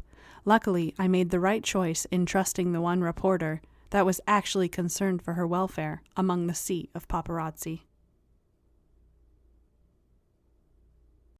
Chapter 30. Como una hija, like a daughter. The paparazzi fervor had finally died down. Things became quieter, and thankfully much calmer for Ellie. I visited her building, this time without any difficulty, or without encountering any boisterous crowd outside. I was greeted warmly by Ellie's maid and helper, Rosa, at her apartment. Miss Eleanor has gone for a jog and will be back here soon. Please come inside, dear, and get comfortable. Should I get you anything to drink?" asked Rosa kindly. I declined the drink, but accepted her invitation. I went inside the apartment to wait for Ellie. Ellie's apartment was sleek and modern, and decorated with pictures of her family, and the two of us on every wall. There were pictures that showed her travels from around the world, Ellie in every location, smiling in front of the Eiffel Tower or the Taj Mahal, in front of the beautiful cherry blossoms in Japan, or hiking on top of Mount Kilimanjaro with a colorful toucan in the Amazon jungle, or with a snobby-looking llama in Machu Picchu. She had visited 21 countries for her 21st birthday. She had visited at least one in every continent. It had been a trip of a lifetime, and she had brought me back a personalized bracelet. It had 21 beads in all, one bead from each of the countries that she had visited. She had an identical bracelet as well, but hers had one extra bead. I assumed that it was in honor of her 22nd birthday, as by then she had completed her year-long trip. There were pictures of Ellie in the sun, of her in the rain, her playing in the sand, or her diving into a waterfall. There was a digital frame on the living room table, with even more of Ellie's favorite pictures. Us from our awkward teenager years, both in braces, smiling toothily at the camera. Pictures of us together in our coordinated Halloween costumes. Pictures of Hammy, her handsome hamster with the bow ties from her childhood. I continued to look at the picture frames. Rosa came and offered me some snacks to munch on. Rosa was a jolly and warm lady around my mom's age. She was hired by Ellie to help her with cooking and cleaning whenever she was in the city. "You must be Miss Cassandra. Lovely dark hair and beautiful green eyes. Miss Eleanor talks about you all the time, and I feel like I know you. Miss Eleanor is such a nice young lady, and it hardly feels like I work for her. She is my favorite person to work for, and I have many employers through the agency that I work for." I blushed at Rosa's compliment, but was pleased that she liked Ellie so much. "Do you work for other people, too? What are they like?" I asked, curious. "See, I have other famous young actresses that I get hired temporarily for as well, but none are like Miss Eleanor. I look forward to when Miss Eleanor comes back from her work and travels, and God bless her, she specifically asks for me from the agency each time. I tell my familia that Miss Eleanor treats me like a daughter would. She wakes up early in the morning, while the other actresses don't even get up until noon, and you know what she does? She makes me coffee. She has a cup ready for me as soon as I come to work, and she makes me sit with her and asks me questions about myself and my family. She even practices Spanish with me nearly every day. She is getting quite good at it, too." I was not surprised by Ellie's warmth and good nature. I had always been envious of her ability to learn new languages quickly. Since she was in school, I myself stumbled with common Spanish phrases, despite taking it in high school. Ellie returned from her jog, still looking immaculate, with only a slight flush in her cheeks that gave any indication of her exertion and exercise. She gave me a hug and greeted Rosa with a smile. They both started having a conversation in Spanish. I looked at them quietly while they continued talking. Rosa turned her attention towards me. She laughed and asked me good-naturedly, "Why, Miss Cassandra, why don't you join us too? You can practice your Spanish with us." "Thanks, Mrs. Rosa. I am afraid that I don't know a lot of Spanish, but I do remember the phrase, deja que diga cosas al oído para te acuerdas si no estás conmigo. I just don't remember exactly what it means." Both Ellie and Rosa laughed. "Who have you been telling that to, Cassie? You do remember that it means, let me tell you things in your ear so you will remember if you're not with me. Am I correct, Rosa?" Rosa smiled brightly. "Yes, dear, that is the right translation. Well done." I don't think I could have turned a deeper shade of red than after hearing Ellie's English translation of the phrase I had said so casually. Rosa saved me from my embarrassment and said that it was good practice for the future when I did have someone to whisper in the ear to. She said that she was impressed with my clear pronunciation of the Spanish words. Ellie continued to tease me about this for a while, saying that she wanted to meet my novio secreto, secret boyfriend. I eventually found the humor in the situation and said that I wanted to meet him too. Chapter 31. Tears of Pain, Tears of Joy. When I was growing up, I was terrified of monsters. I thought that they hid in the dark corners of the house and lurked outside during the night. As a kid, I imagined sharp nails and monstrous teeth. When I grew up, I knew that monsters were real and that they could be anywhere and that they looked just like you and me. For months, Ellie had been on edge, and I finally found out why. Mrs. James called me suddenly one day. She told me that Ellie had an accident and she was in the hospital. Ellie had been hurt by a stalker, one who had been stalking her for months. First it started with letters, then phone calls and random visits to her apartment. Each time security intervened and sent the intruder on his way. Ellie didn't press charges, thinking that he would give up eventually and find another source of entertainment. His harmless hobby was more than a passing liking, however. It soon turned to dangerous obsession. In his attempt to make Ellie his own, the stalker brazenly tried to kidnap her midday while she was out on her afternoon jog. He dragged her through the streets, and onlookers jumped to her rescue after hearing her scream. He pulled out a knife, put it on Ellie's throat. He screamed that if he couldn't have her, then she would die with him. That was the moment when the security guard opened fire, killing Ellie's stalker. It was Mrs. James that told me all that had happened with Ellie in the last few months when I reached the hospital. I was a little hurt that Ellie hadn't told me what had been going on. She hadn't even called me after the ordeal and when she was okay. I rushed to Ellie's bedside to comfort her, and I gave her a hug.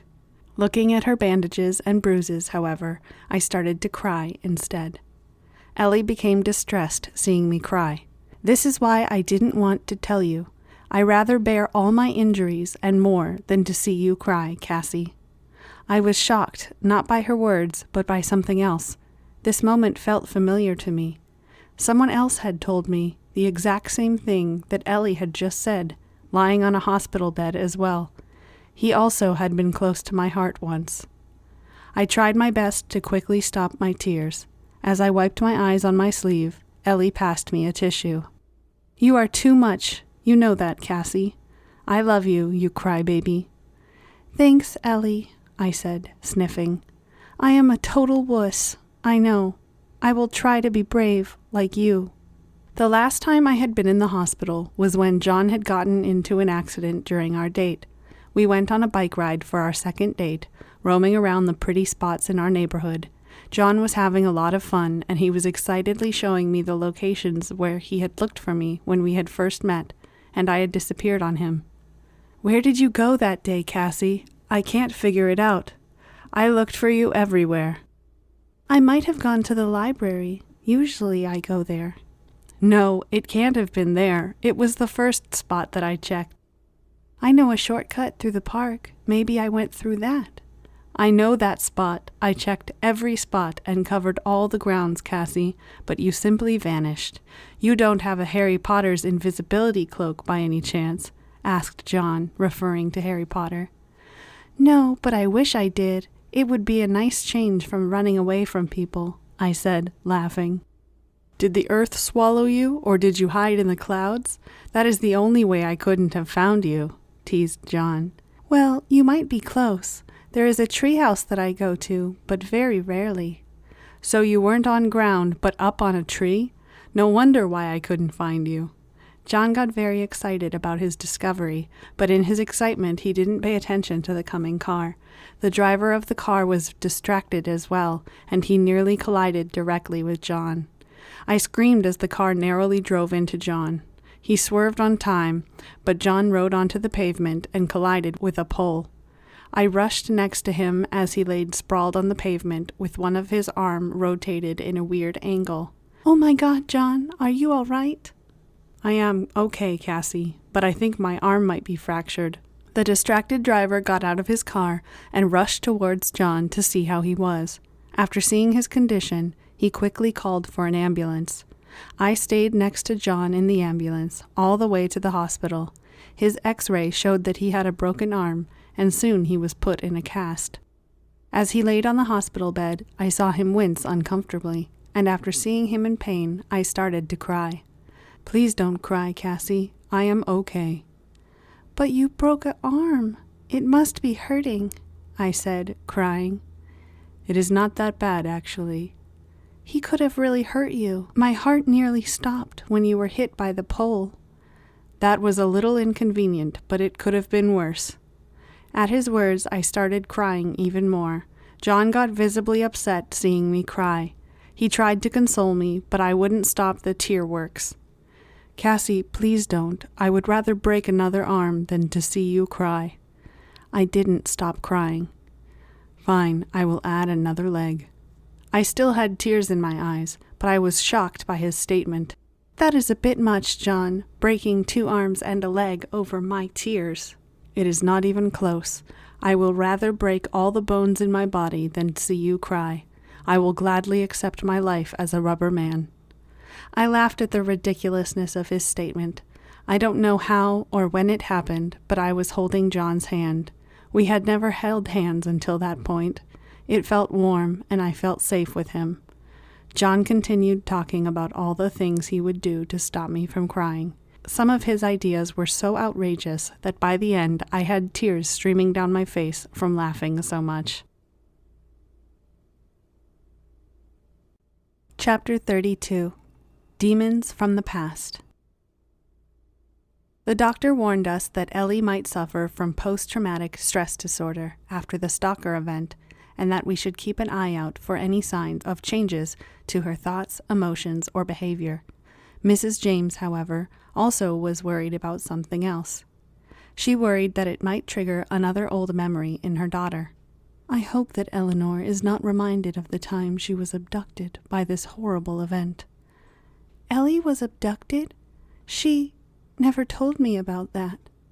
"It was before she met you, dear, and she hardly remembers it herself." "Mrs. James, if you don't mind telling me, what happened?" "Eleanor had been kidnapped on her way to school. She had been for 3 days before we were able to arrange for the kidnappers the ransom they had demanded at the location that they wanted. I wish it hadn't been 3 days." "That is terrible. Ellie must have been so frightened. I can't imagine being a little kid and being kidnapped for 3 days. She must have felt so alone." "Yes, dear. As a mother, you can't imagine what I went through. It was like my breath had been snatched away from me. I could only breathe after she returned."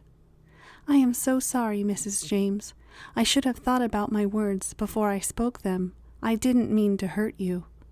"It's okay, dear. I know how you feel." I had felt the same during the endless dark days Ellie had been taken away. "What happened after she returned?" Surprisingly, not much.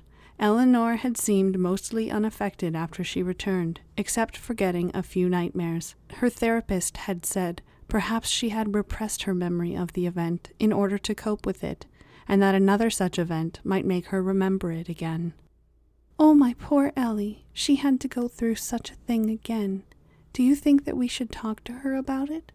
"No, dear. I think it will be better if Eleanor brings it up herself. I don't want to remind her in case she has forgotten. It is best not to trigger any uncomfortable or painful memories at a time like this." I looked at Ellie through the hospital's door window, worried, but she seemed to be all right. She was laughing and happily talking to her dad, eating from a bag of chips. She told me that since she was at the hospital, that gave her a reason to take a break from her training and from her diet for a day or 2. Ellie refused to see a therapist after her stay at the hospital, reassuring us that she was fine. Mrs. James confided to me her thoughts and said that perhaps Ellie's busy schedule would keep her sufficiently occupied and distracted from ever thinking about the dark days from her past. For Ellie's sake, I hoped for the same as well. I prayed that no dark thoughts ever reach the surface or see the light of day. I prayed that any hidden demons that could haunt Ellie lay dormant forever. Ellie's wounds soon healed, and life returned to the way it was before. Any painful memory was soon forgotten, as Ellie continued pouring her heart and soul into her work. Ellie starred in a musical production, which she helped co-write as well.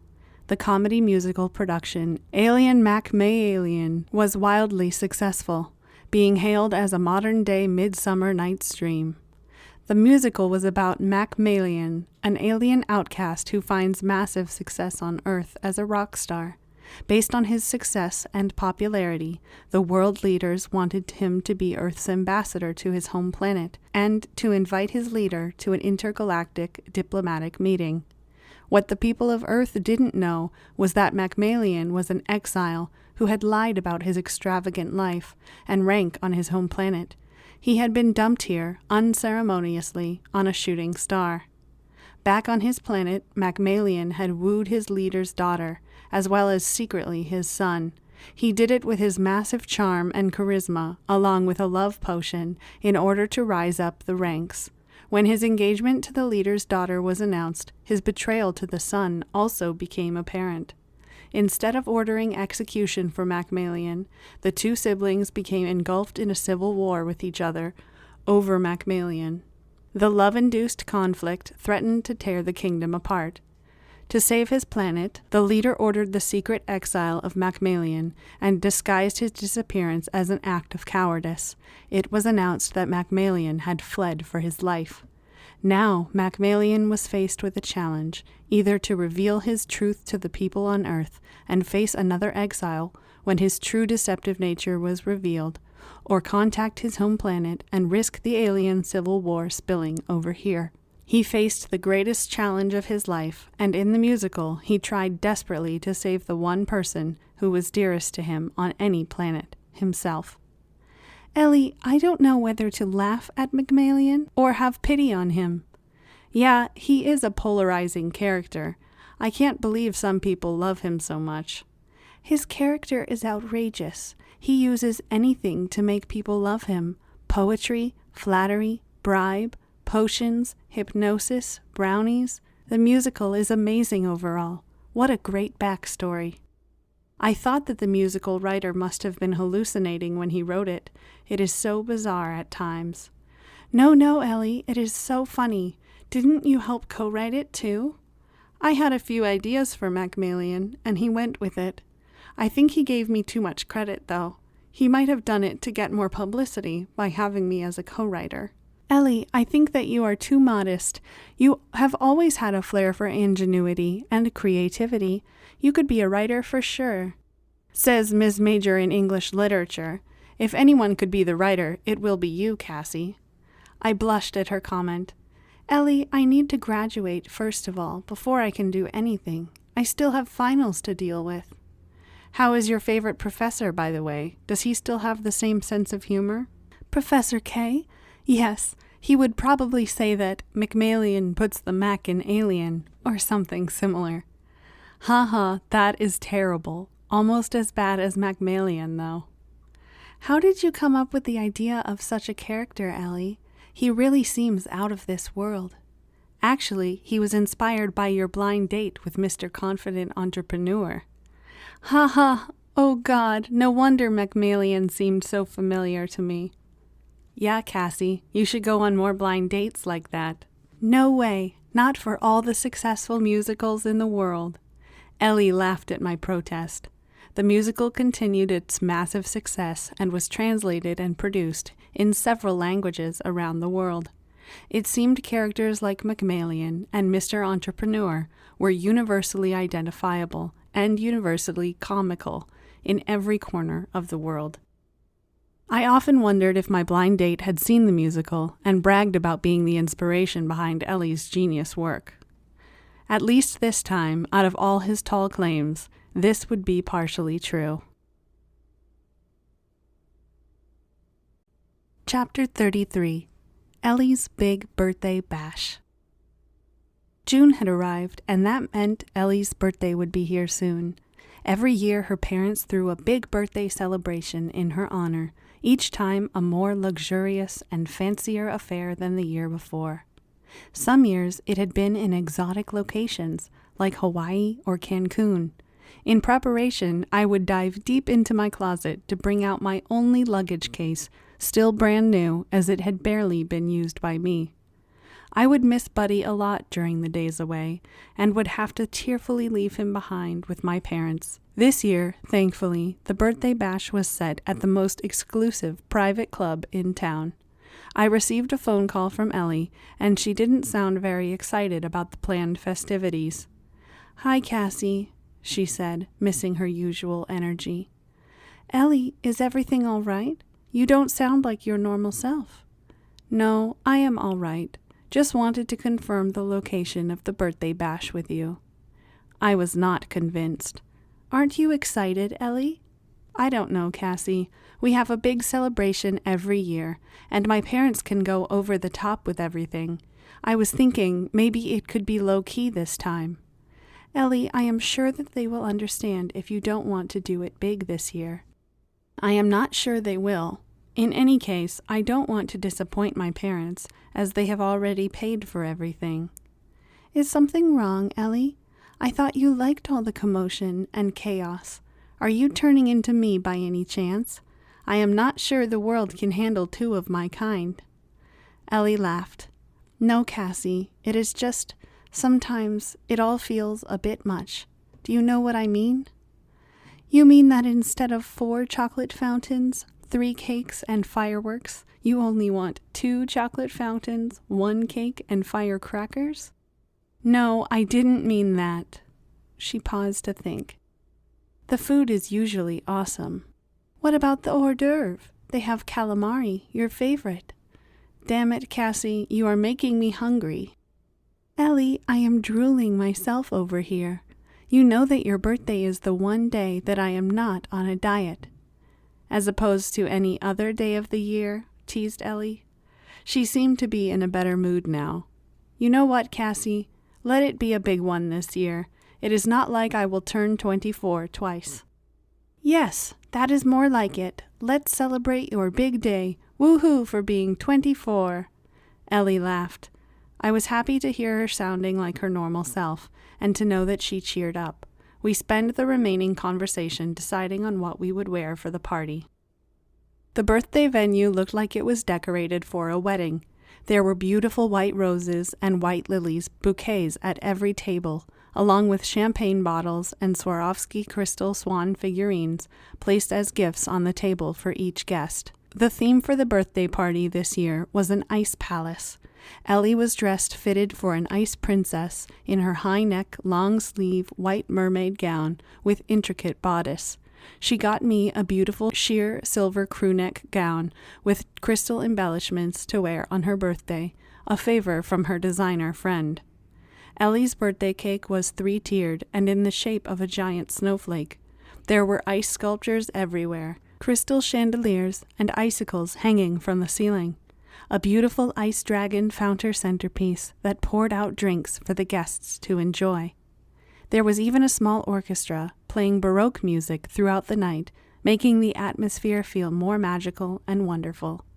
Her parents unveiled her birthday present in front of the guests, a brand new white Lamborghini tied with a huge silver and white bow on the top. They certainly didn't spare any expense on their daughter's birthday, but Ellie was grateful for their presence and love above all things. As always, the party ended with a spectacular display of fireworks, and we all toasted together for Ellie's good health and happiness. What do you get a person who had everything? Each year for her birthday, I faced the daunting task of buying Ellie a present that she didn't already own. This year, Ellie's parents bought her a Lamborghini for her 24th birthday, so me giving her a luxury car was out of the question. Well, it was a far stretch to begin with, looking at the paltry figure in my bank savings, but I still liked to think that it could have been an option. Next, she already had haute couture designers clamoring for her attention, and for her to try on their beautiful one-of-a-kind original creations, customized to her body and fit, so I couldn't compete there. And besides, I already found her a great vintage dress 3 years ago. Ellie was the spokesperson for a major cosmetic brand, along with being the face of an illustrious French fashion house, and now had her very own makeup team, so she hardly needed yet another cosmetic gift set. Not only her sponsors, but also her many fans send her countless presents through the mail, and her more avid admirers and suitors showered her with expensive jewelry. Although she always appreciated what I gave her, like, for instance, the friendship bracelet I made her in high school, and which Ellie wore for months until the threads wore out, she still had it and kept it in her jewelry box. No, as her best friend, I considered it a sacred duty to get her a present truly worthy of our friendship. I tried asking her for hints as to what she would like, but it proved to be a fruitless endeavor and didn't provide any more clarification either. Ellie, is there anything that you would like for your birthday? We could have a girls' day out. We are already doing that. No, I meant as your present. What do you want? Whatever you had in mind. A gourmet food of the month membership? Wait, don't ruin the surprise, Cassie. Don't tell me what you are getting me. Ellie, you always lavish me with great gifts. I am just looking for a clue to getting something you really want. Help me out here. I mean it, Cassie. Whatever you have in mind. You always put great thought into your gifts. Remember how you gave me one of the pearl strands from the Tahitian pearl necklace you got, the heirloom from your grandma? You said that she had 2 granddaughters and not just one. What could be more thoughtful than that? But it's true, Cassie. She loved you too. So that was the right thing to do. I am sure I will love anything you give me. Anything? What if I gave you the dancing hamster again? I would love that. You were the one who got crazy when I played it so many times. Oh God, how did I forget? The annoying tune was stuck in my head for months. Okay, maybe not the hamster again. I don't want to repeat a gift anyway. Come on, Ellie, give me some hint. Okay, if you insist, get me something that money can't buy. Something that money can't buy? Yes, you have your hint now. Ellie's clue left me perplexed. What could I get her that money can't buy? Love, health, happiness all came to mind, but how to give them? One can't exactly bottle them and hand them out. Or could I? I thought about Ellie's apartment and all the pictures that she had displayed throughout her walls. Those pictures made her very happy. She had pictures everywhere except the kitchen fridge. Maybe I can get her customized photo fridge magnets. It was a good idea, except she already had all the pictures that I had of us together, so I needed pictures that she won't have. I decided to give her a picture of me with Buddy, but this time Buddy would be wearing a bow tie in homage to her childhood pet hamster, Hammy. Buddy made it very hard for me to take this picture, since he did not like wearing the bow tie. A déjà vu situation of Hammy hiding in the slippers, also because of his aversion to his bow tie. I hired a student photographer who lived in the same apartment building as me to help take the photos. I even had the bright idea of taking the picture outdoors in a park in order to get good lighting. At first, the photo session goes well as Buddy was cooperating, despite his obvious discomfort with the bow tie. The student photographer managed to get a few solo pictures of Buddy. Next, he wanted Buddy and me to pose together. That was when it all turned to chaos. Buddy, come back here. Stop chasing that squirrel. Buddy, don't chew the bow tie. We need it in the picture. It's for Ellie. Buddy, that was just a car horn. No need to hide behind the tree. Buddy, where are you going? No, that wasn't Ellie. Come back here. Oh, for heaven's sake, why did that squirrel come back again? 27 attempts later, we finally managed to have 3 unblurry pictures in total, 1 of Buddy alone and 2 with me. It was by the last picture that Buddy finally sat next to me quietly. Perhaps that squirrel had finally gone away, or perhaps Buddy had pity on my most pitiable and pathetic state, an aftermath of all the sweating and huffing and chasing after him. I thanked the student photographer for his time, and although I only had 3 usable pictures, I felt bad to bother him for more.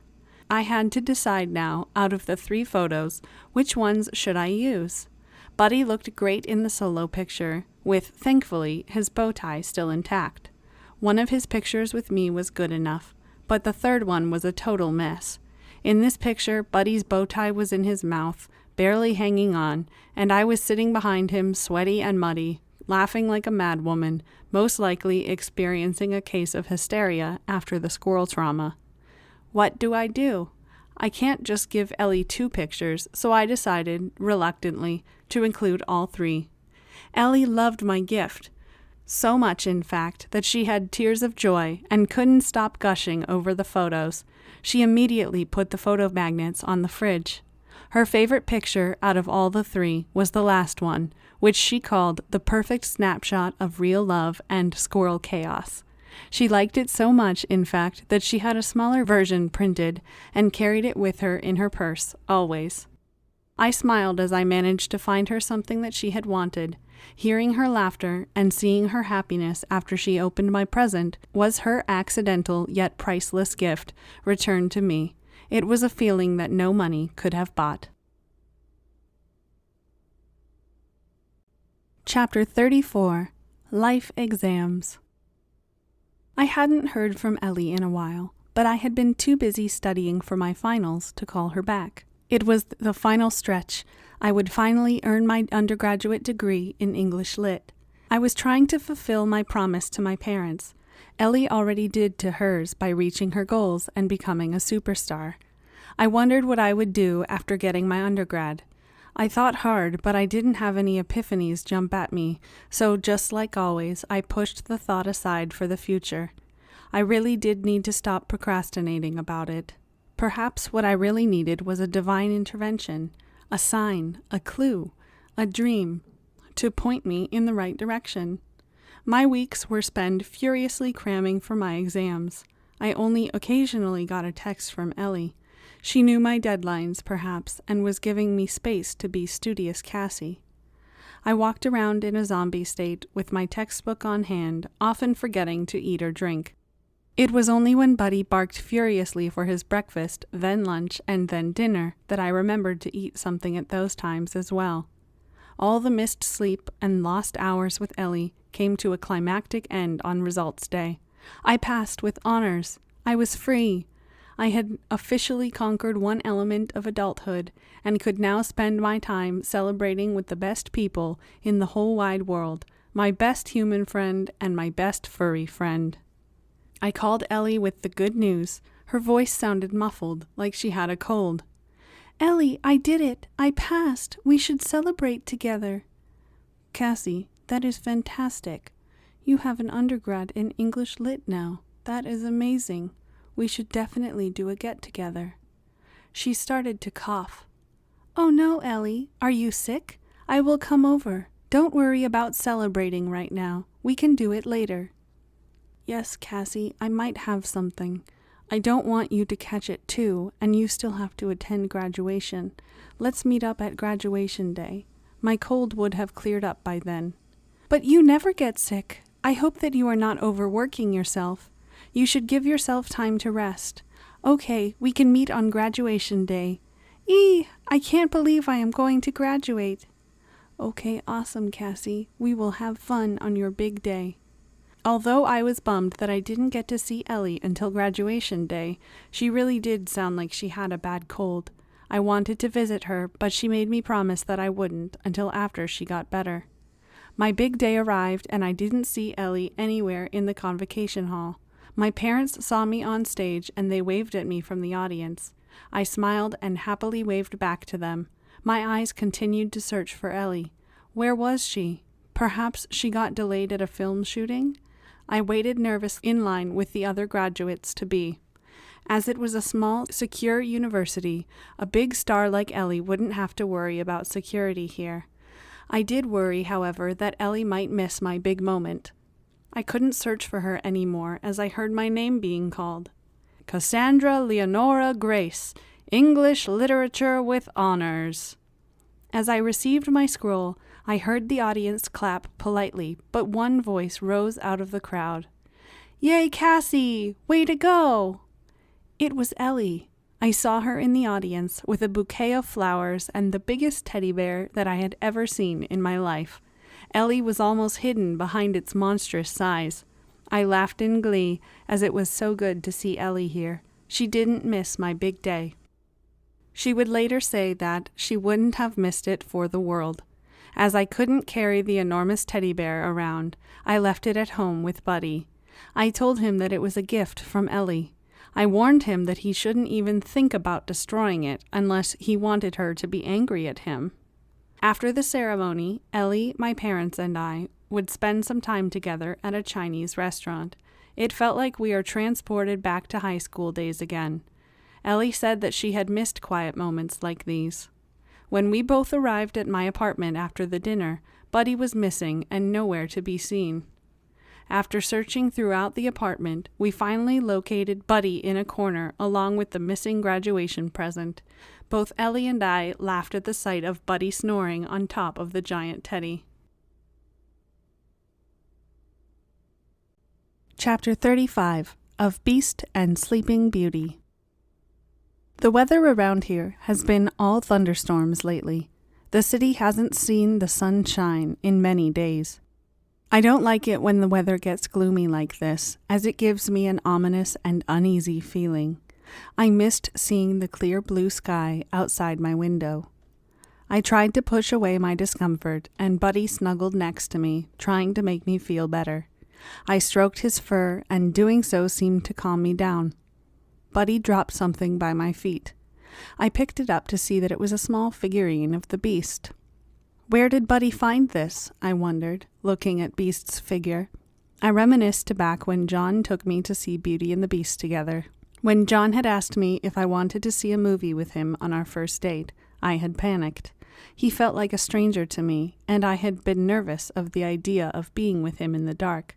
I could barely even speak to him because of my shyness. By the time he asked me to a movie again, I agreed to go with him.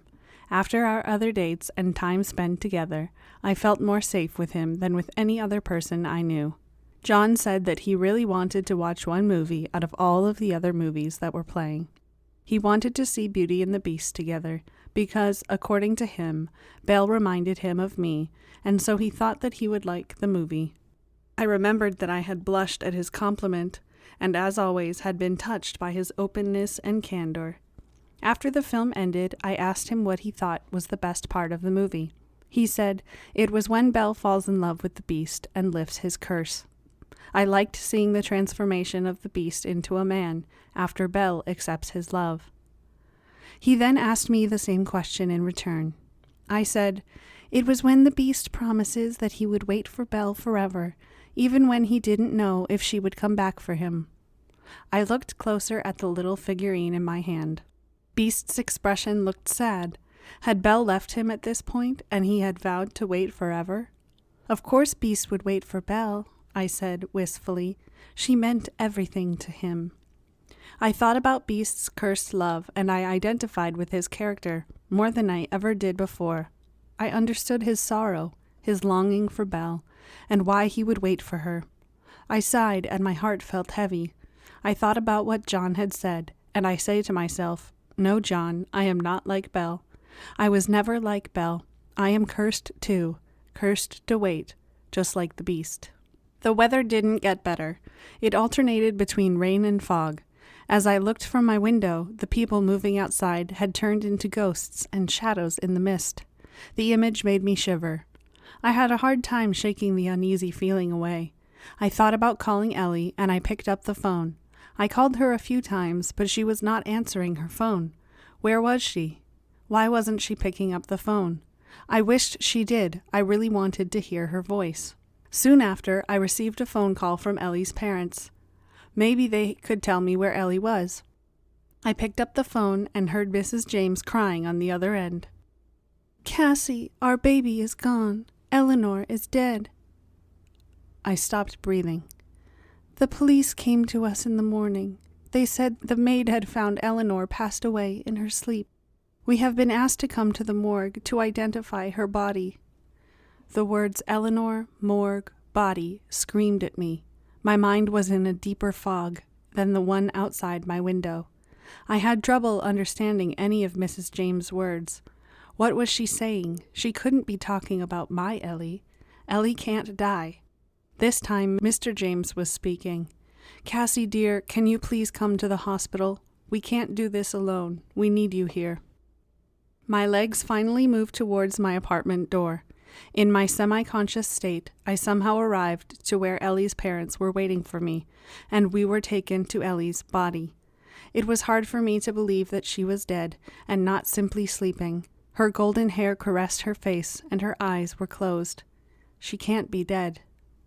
I touched her face to wake her from her slumber. She was cold. My Ellie, who was always warmth herself, was freezing to the touch. A sob escaped my lips. I saw Mrs. James collapse to the ground and Mr. James hold her hand in tears and agony. Ellie didn't respond to our cries. She didn't move at all. There she laid, frozen, unaware of the world around her, far away from any sorrow, deep in her slumber, like a sleeping beauty. Accidental overdose was what the doctors called it.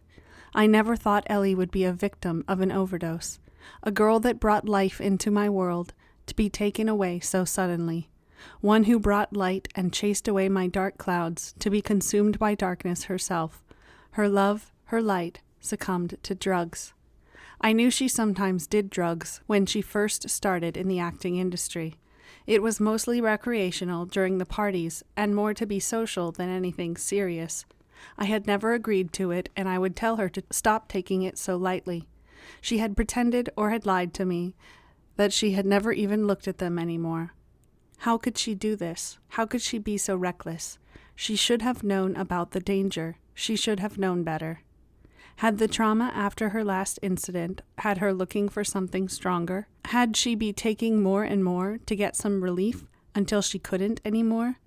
Or was it accidental and a one-time thing?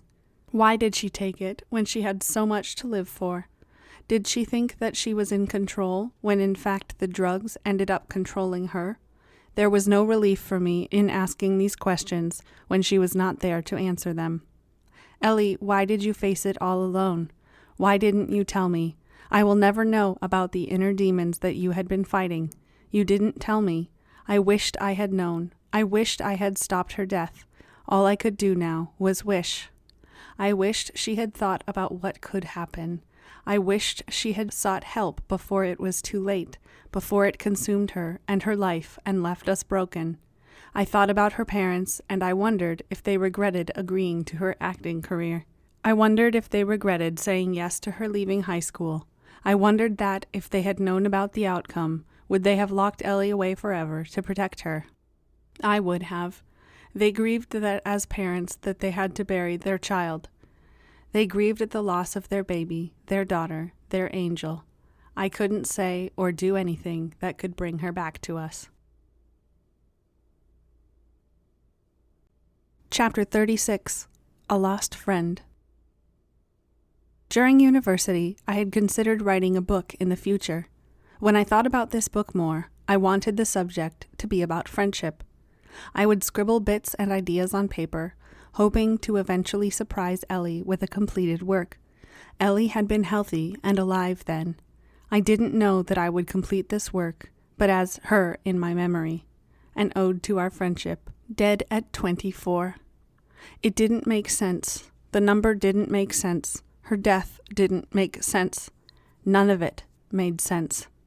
As I was chosen to read the eulogy at her funeral, countless people came to me, remarking how my thoughts had captured her spirit as she had lived.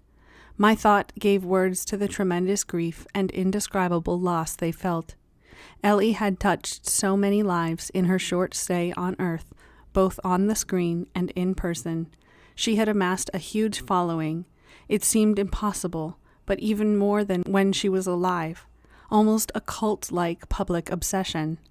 The words young movie legend was being thrown around as she won accolade after accolade posthumously. I looked at the gathered crowd in the church and saw some familiar faces like Mr. Chris, Ms. Carla, Mrs. Rosa, sitting teary-eyed and grief-stricken with her family, but most of the faces are unknown to me. I wondered in what way had Ellie touched their lives. Her eulogy was printed in countless newspapers and shared online as people saw it echo the sentiments in their hearts and mind. It seemed, as I did, the whole world was grieving the loss of a friend. We all found our ways to mourn and tried to come to terms with her passing. Ellie's parents opened a rehabilitation and treatment center for drug addiction in her name.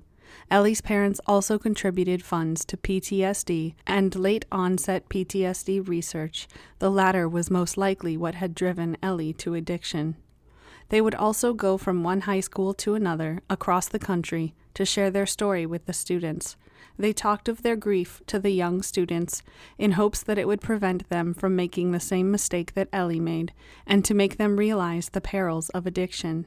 They would plead to anyone listening to not let anyone suffer alone in silence, and if they weren't sure where or how to start, to not be afraid to seek help. Most of all, they didn't want another family going through what they were going through, losing a child to addiction. I also found a way to mourn her death, and for hours on end I would write my thoughts onto paper. Hours turned into days, and days turned into weeks. As I wrote about her, words became my anchor, and writing became the lifeline. I was finally to be something, a writer. My soul would take flight on paper, just like Ellie's had, going city to city for her acting aspirations, just like hers had in every role she played on camera, just like hers would still have, performing if only she hadn't given in to addiction. I closed my eyes, too tired to think anymore. Buddy missed Ellie terribly too. His ears and tails remained drooped. Early morning before our walks, he would scratch his paws on the front door, whimper sadly, and wait for his missing favorite visitor. He howled hauntingly when he saw Ellie's picture on the news, or when her movie played on TV. I hugged him tight and told him that I missed her too. We both loved her the same way, and we share our grief together. A few weeks after Ellie's death, I received a copy of the will from the estate attorney, as I was listed as one of the beneficiaries. Included with the document was also a handwritten letter by Ellie. The letter was dated from a year ago. My hands trembled as I read, tears welled in my eyes as I heard Ellie's voice once again through the words in her letter. Dear Cassie, if you are reading this letter, it is probably after you heard the bad news of me being dead. Don't worry. I didn't have a premonition, nor had I contemplated dying suddenly. I would have told you about that. But after my accident, my lawyer advised me to think about drafting a will. I am sure you got the legal documents in all the fine legal print glory. I just wanted to pen you a handwritten letter that would give a more proper adieu. If you are reading this letter at age 101, then congratulations to you, and hopefully me as well, for living to be a century old. The sum that I have left for you, you can will to your most capable or favorite child or grandchild or great-grandchild. Unfair favoritism is allowed in very old grannies. However, if you have truly become a cranky old toad and are not in a sharing mood, or feel anyone is worthy enough, then you can feel free to buy that donut shop and indulge in all the sugary treats that your heart desires. Trust me, as I am already dead, I won't be haunting you for your diet anymore. Similarly, you can also feel free to donate it to any charity of your choice, or do as you please with the money. If you are reading this letter much sooner than at an old age, then my dear Cassie, I am sorry for the grief that you are feeling because of my death. Although it might hurt you to read this, but in a way I am glad that I passed away before you, because I don't think I could have borne the same sorrow. Cassie, I want you to use this fund to fulfill your life's dream. If you have finally decided to accept your gift of being a deep and sensitive soul and become a writer, it would bring much joy to my deceased self if you used my insignificant money to publish your first novel. You might protest that the sum is not insignificant at all. However, the money is no use to me dead. I would rather find some peace in the thought that my best friend used it for a meaningful purpose. I know that you feel indecisive, but deep down, I know you have finally chosen what you want to do. Trust in yourself, Ellie, and trust me when I say that you are destined for great things. You should share your thoughts with the world, as the world would be much better for it. I will make you a promise, Cassie. I will put my untimely departure to good use. How, you may ask? I will talk to the big guy and ask him to send you back the love of your life. You know how good I am with negotiations. Even though you don't say his name, I know that you often think about him, and despite you giving your best efforts at dating and love, your heart has not belonged to anyone since him. You deserve everything, my dear friend. I am just sorry that I can't wrap my arms around you to say I love you, but I love you, Cassie. Don't grieve my death, my dear friend, for life comes with both thorns and roses. Forever yours, Ellie. P.S. Please give my hug to Buddy if he is around and missing me. I love you too, Buddy. Just when I thought that I had run out of tears, Ellie's letter brought me to the breaking point. Life was so unfair. She didn't want to die so young. I had lost my friend.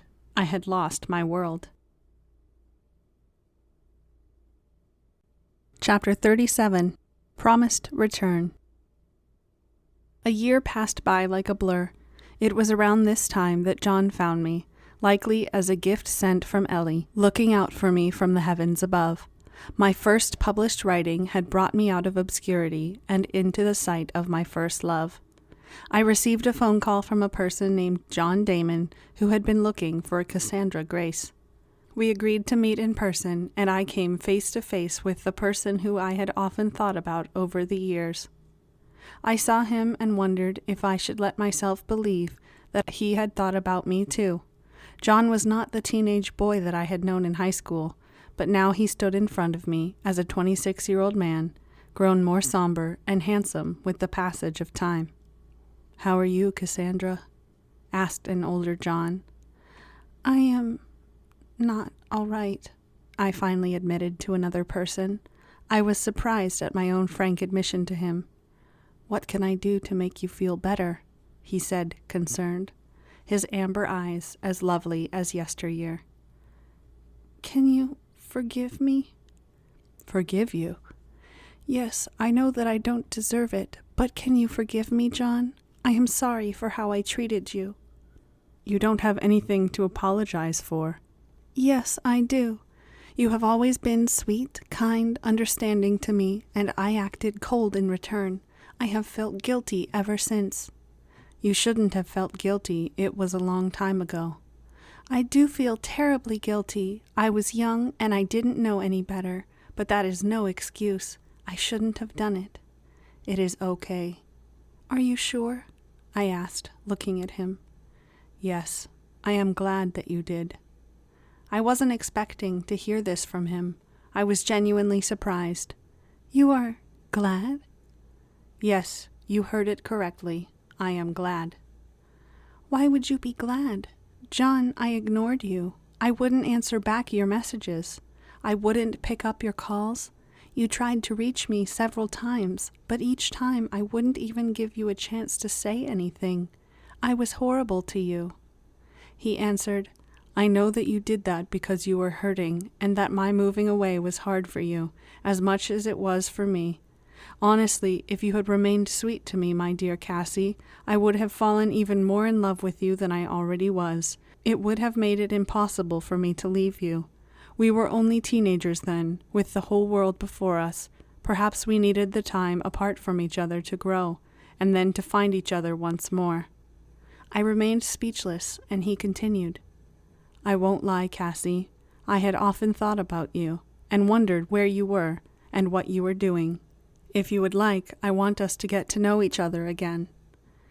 There it was. I had heard from him what I wanted to believe all those years. He had finally said that he had been in love with me back then. I looked at him, lost for words, and he reached for my hands. He kissed the fingertips gently, and my body warmed at his touch.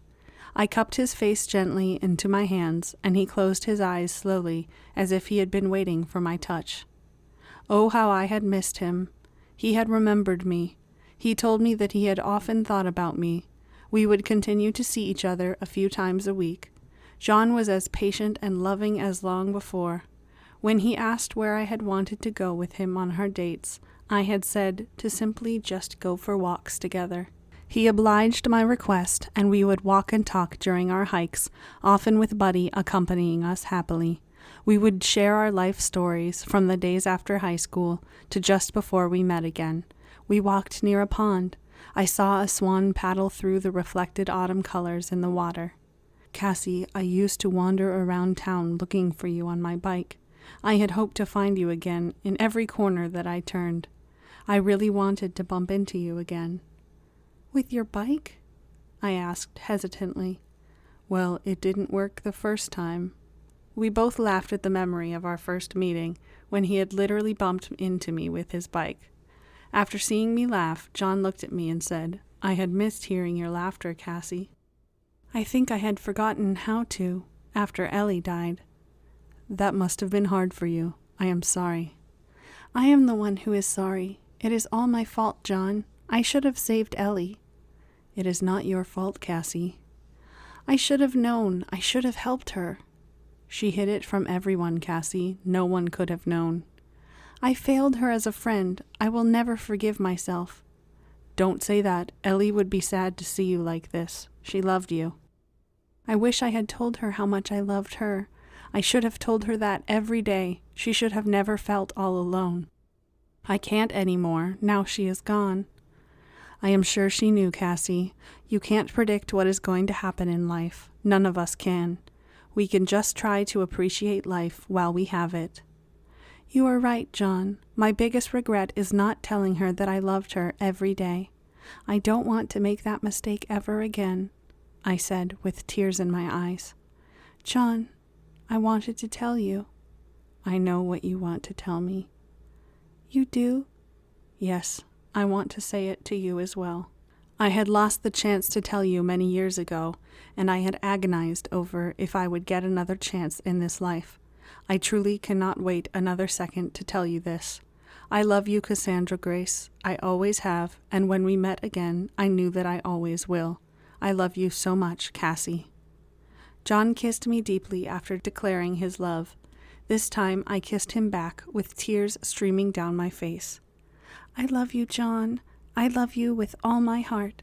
I wanted to tell you that, and I promise that I will every day. He held my hand, and I rested my head on his shoulders. I thought about how fate had brought us back together. I thought about all the uncertainty we had faced in between, and I remembered what Ellie had said. John, she knew.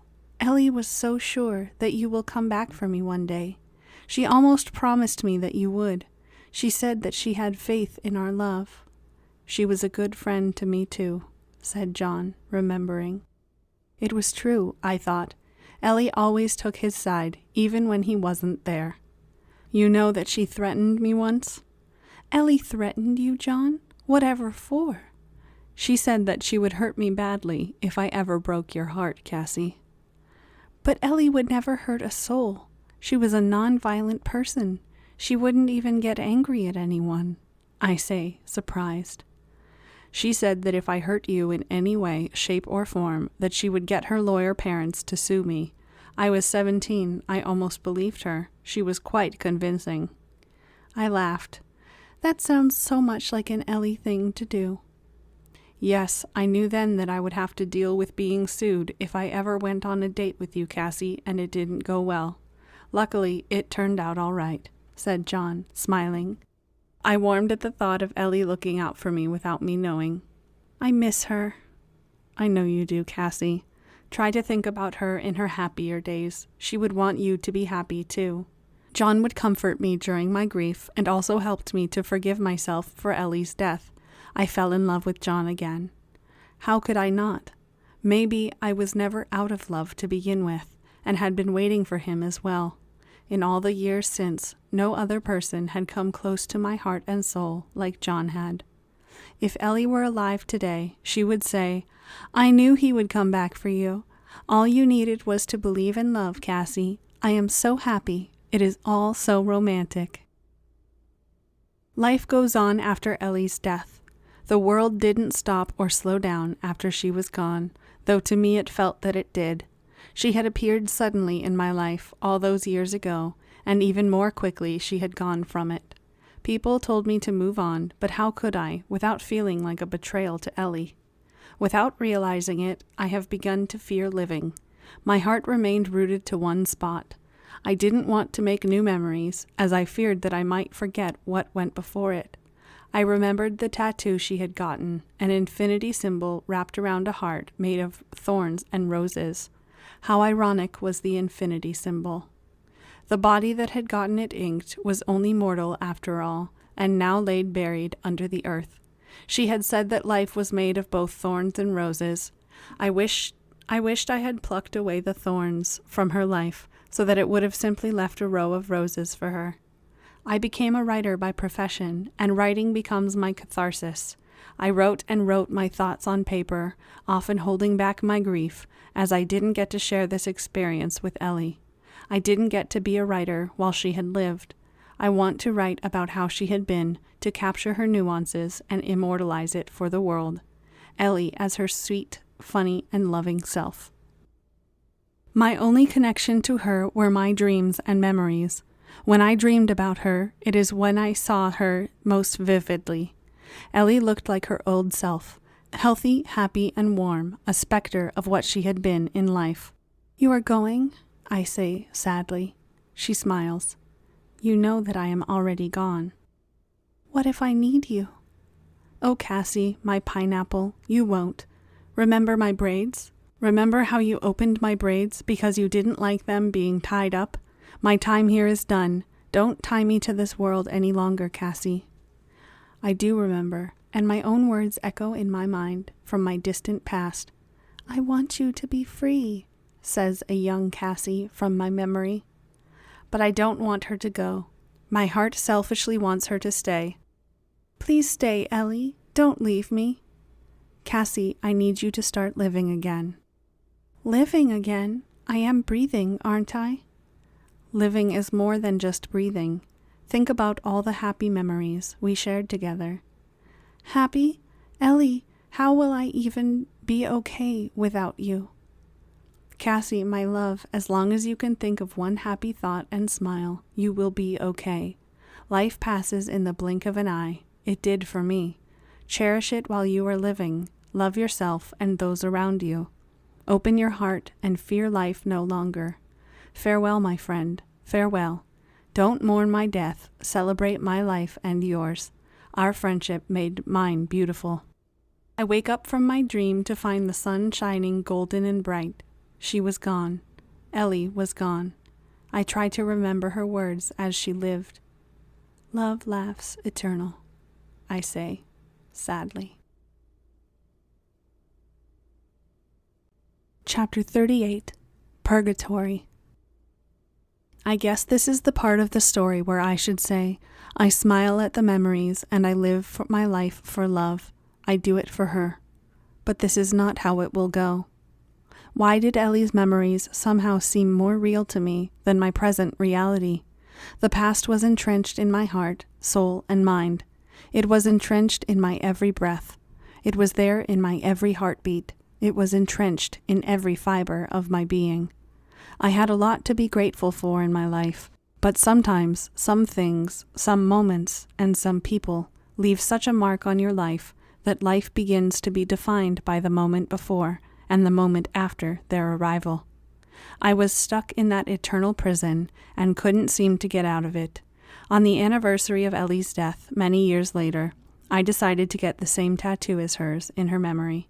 The image of the heart of thorns and roses and the infinity symbol had haunted my dreams in the years since Ellie's death. What it meant to me, I couldn't say. I just knew what it meant to Ellie. At least, I could say that it would link me back to that happy moment when all was well. I returned back from the tattoo parlor, feeling the dull throbbing in my arm. I took a painkiller and got ready to fall asleep. I looked at the tattoo as I drifted off to sleep, wondering if it will still haunt my dreams tonight. Silence and darkness. I did not have a single dream, nightmare, or vision. Perhaps I had finally been cured. As I woke, I heard a familiar voice calling my name. "Cassie, Cassie, come see my tattoo." It was Ellie. My mind jolts, and I wondered if I was too quick to think that my nightmares had gone away. "Ellie?" "Yes, Cassie, who else would it be?" I rubbed my eyes to see Ellie, still standing there, beaming at me. She brought forward her arm for me to see the identical tattoo as the one I got, peering at me. I looked at my arm, and mine was still there. If this was not a dream, it felt too real. "Ellie, you are alive?" "Yes, Cassie, I feel so alive." "No, I mean that you are breathing." "I know, right? I should have gotten this tattoo ages ago. I finally feel like I am in my skin, and this is what was missing. But you were dead, Ellie. Ellie looked at me, puzzled. Did you have a nightmare, Cassie? You don't look so good. No worries, I am here and brought you some world-famous croissants that will cheer you up and cure all. She rushed to set up a table, and I can't stop staring at her alive again. So what happened? I remembered getting the tattoo and thinking that Ellie was dead, but nothing else seemed as clear anymore. Perhaps it was really a nightmare. Ellie, I thought I lost you forever. Whoa there, Cassie. Have you been going through my movie scripts and rehearsing my lines? Leave the melodramatic parts to me, okay? I still didn't understand what was going on. The only thing that confirmed what I knew to be true was the tattoo on my arm. Other than that, the life I woke up to was the life that was in my past. I tried to explain this to Ellie. So, you are trying to tell me that I died in the future, and that you never got over the grief, despite finding John and me haunting you in your dreams, telling you incessantly and repeatedly to just let me go and move on. Pretty much, yeah. That is a little crazy, Cassie. But it is true. Look at my tattoo. I don't see anything, Cassie. It's right there. How can you not see it? Maybe you have not been eating enough and had a nightmare?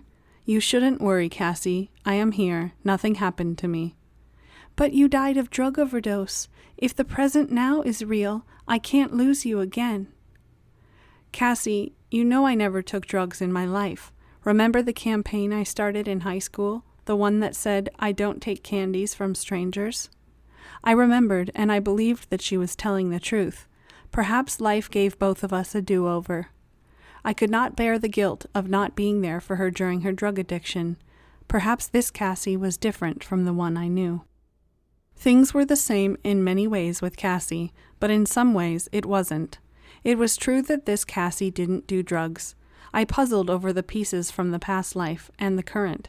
It was like there were different jigsaw puzzles, but all of them completed the same final picture. I made some of the same old memories with Cassie, going over conversations that I had gone over before, but once in a while I would make a new memory with her. Let us do a search for John. What do you mean? Let us search for him on social media. I can tip my fans and they can do the sleuthing for us. I have the best fans. Strange.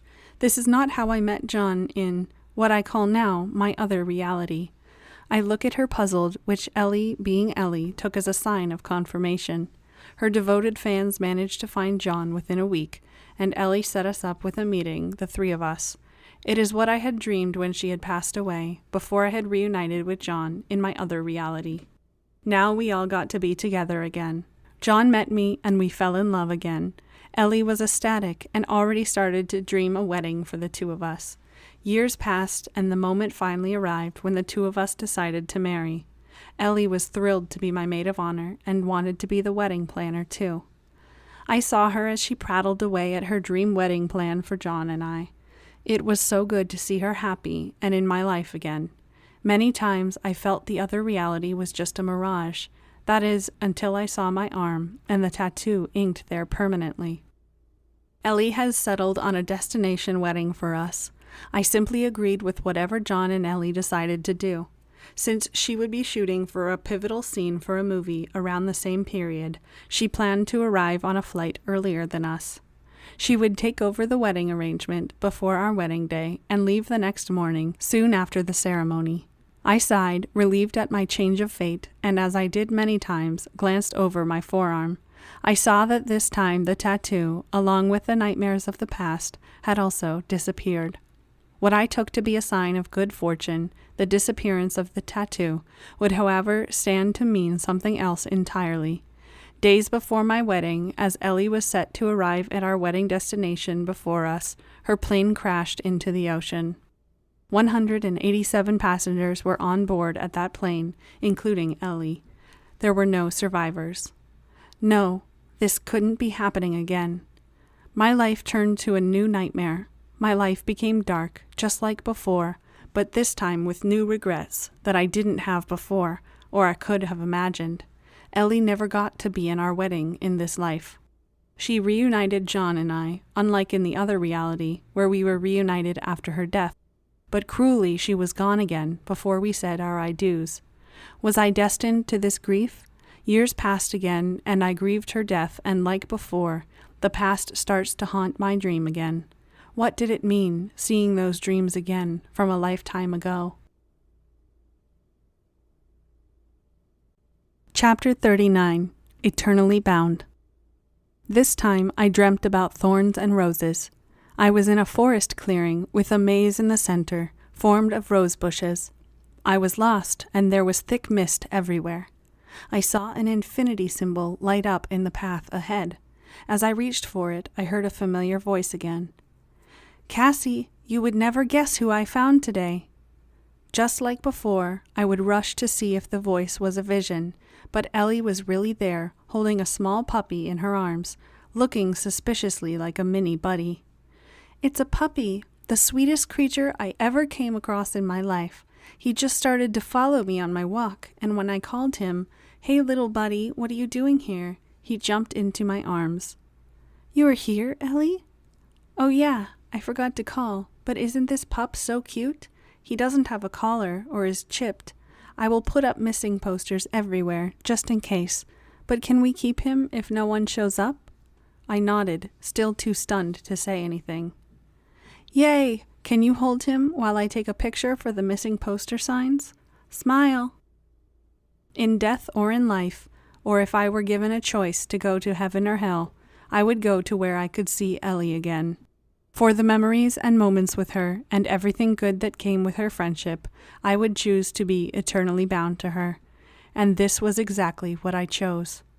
I found that each time after Ellie's death in another lifetime, I would start to get the nightmares again. Following the heart of roses and thorns and the infinity symbol, I would be offered a choice to be with Ellie or to simply move on with my life without her. Every time I chose Ellie. I would wake to find her alive again, as if nothing had changed, and we would go through life as best friends would. In each reality, every time that her life was unexpectedly cut short, my pain was unbearable. Her each death cleaved my heart in two again. It seemed that I held the golden thread of fate in my hand. It would be my choice to create another short life with Ellie, or keep living with the grief to my own final days. When John had said in my first life at age 16 that I had an old soul, he was not right then. He would be right now. I have lived 1,000 lifetimes. His words prophesied my destiny in a way he or I could not have imagined. It might seem like madness, but I was happy with the memories that I got to make with Ellie in each lifetime. In each life, she was the one who linked me back to John and Buddy and all that I loved. My mind floods with memories of Ellie, of her during our childhood, of us as teenagers, of us struggling to be adults, of her in every moment since, both of us happy and laughing together. I would continue this for an eternity, or until when the fates decide to give up on our tragic destiny, finally letting us live our lives fully as it could be. Our love and friendship will truly be eternal, my dear Ellie. I will never give up hope. I had asked you in the beginning, what would you do for your best friend? This is what I did. I had tempted fate and lived 1,000 lifetimes, just so Ellie got the life that she deserved to have. One filled with happiness, not one brutally cut short from her loved ones. Days after days, weeks after weeks, months after months, and years after years, I wandered this earth to find peace with Ellie's fate. I had said that Ellie was my best friend, and I would do anything for her. That meant even becoming her emissary to the other world. You might have heard of how Orpheus entered the underworld in order to bring his love Eurydice back to the world of the living, or how Aeneas in Virgil's Aeneid sought to enter the underworld. Aeneas was asked by Sibyl, a priestess who bridged two worlds, to find the golden branch in order to enter the underworld.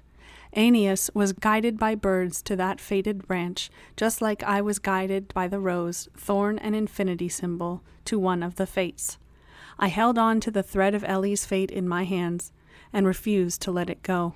I had held on to it for so long, but things might finally change. "I know what you are looking for," said the lady, even before I uttered a single word. She had an ageless and unremarkable face, all except for her bright silver eyes, and she also wore a crown made of roses. She was clothed in a white robe and carried a rod in her hand. "What do you think I am here for?" "Redemption, but not for yourself, but someone close to you." "How can you be so sure that is what I want?" "My dear, you didn't say that I was wrong, now did you?" "It is true that I am not here for myself. I have questions about someone else, but you seem to know what I should be asking for." "I do, but you might not like what I am about to tell you." "I have tried every possible thing. I have had 1,000 lifetimes to do it, but my soul is weary, and I don't know how much longer I can hold on." "Then let go, my child." "That I cannot do. I can't give up for Ellie's sake." "I should have been clearer. You need to let go. Your friend has paid the price for her choices in her first life. The time has finally come. She will be reborn anew, as will you." "I will be reborn anew?" "Yes, but at a price. You will not remember your past lives, and all you get is this one chance." "I won't remember? Then how would I save Ellie at this one chance, if I don't remember?" "Your soul will know. It will remember at key moments the lessons of the past, in the form of premonition, a gut instinct, a sense of foreboding.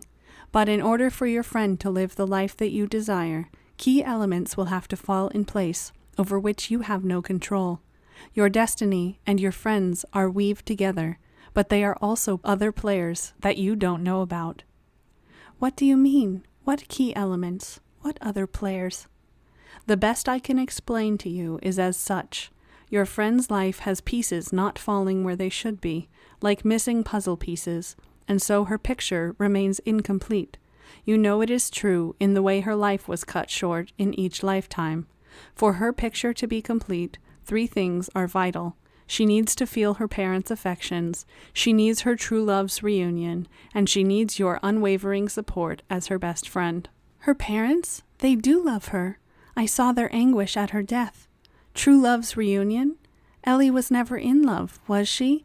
And my unwavering support? She has that always." "Of the 3 missing elements, you can only do your part, give her unwavering support, but that would mean that you will let go of the outcome. You can no longer linger, only then can the story unfold as it should." "How will I know that her life is as it should be?" "You will have to trust. Just as you have learned in your 1,000 lifetimes, so will have the others. Trust in their love and yours. Trust in Ellie to make the right choices for herself." "I will have to trust?" "Yes, have faith for your friend." "I will do anything for Ellie." "My dear, you already have. It is up to your friend now. Just have faith in her." "I believe in Ellie. She will make things right." "I know. You are a dreamer, my child. You have a talent for weaving dreams. You have been doing it ever since your friend died. For your sake, your friend has been given this chance." "Who are you? How do you know all this?" "I am Lachesis, one of the 3 fates. It is me who measures the golden thread of fate, the same thread of Ellie's that you are holding in your hands and refuse to let go. I have come to complete my task." Sleep, dreams, nightmares. These opened my link to the other realm. As I slept, I walked the thin line between the waking world and the cusp of death. How did it all come to this? We will be given one last chance, Ellie and I, but would it be enough? Ellie had kept secrets from me and everyone else. I was certain now that I didn't even know her full story. What secrets was she hiding from me? What secrets laid in her past? The most perplexing of them all, who was her true love? Ellie never mentioned his name. What could I do to save my best friend? This has been My Dear Ellie, Love and Friendship, Book 1, written by Aisha Urooj, narrated by Lorence. Copyright 2020 by Aisha Urooj. Production copyright by Aisha Urooj.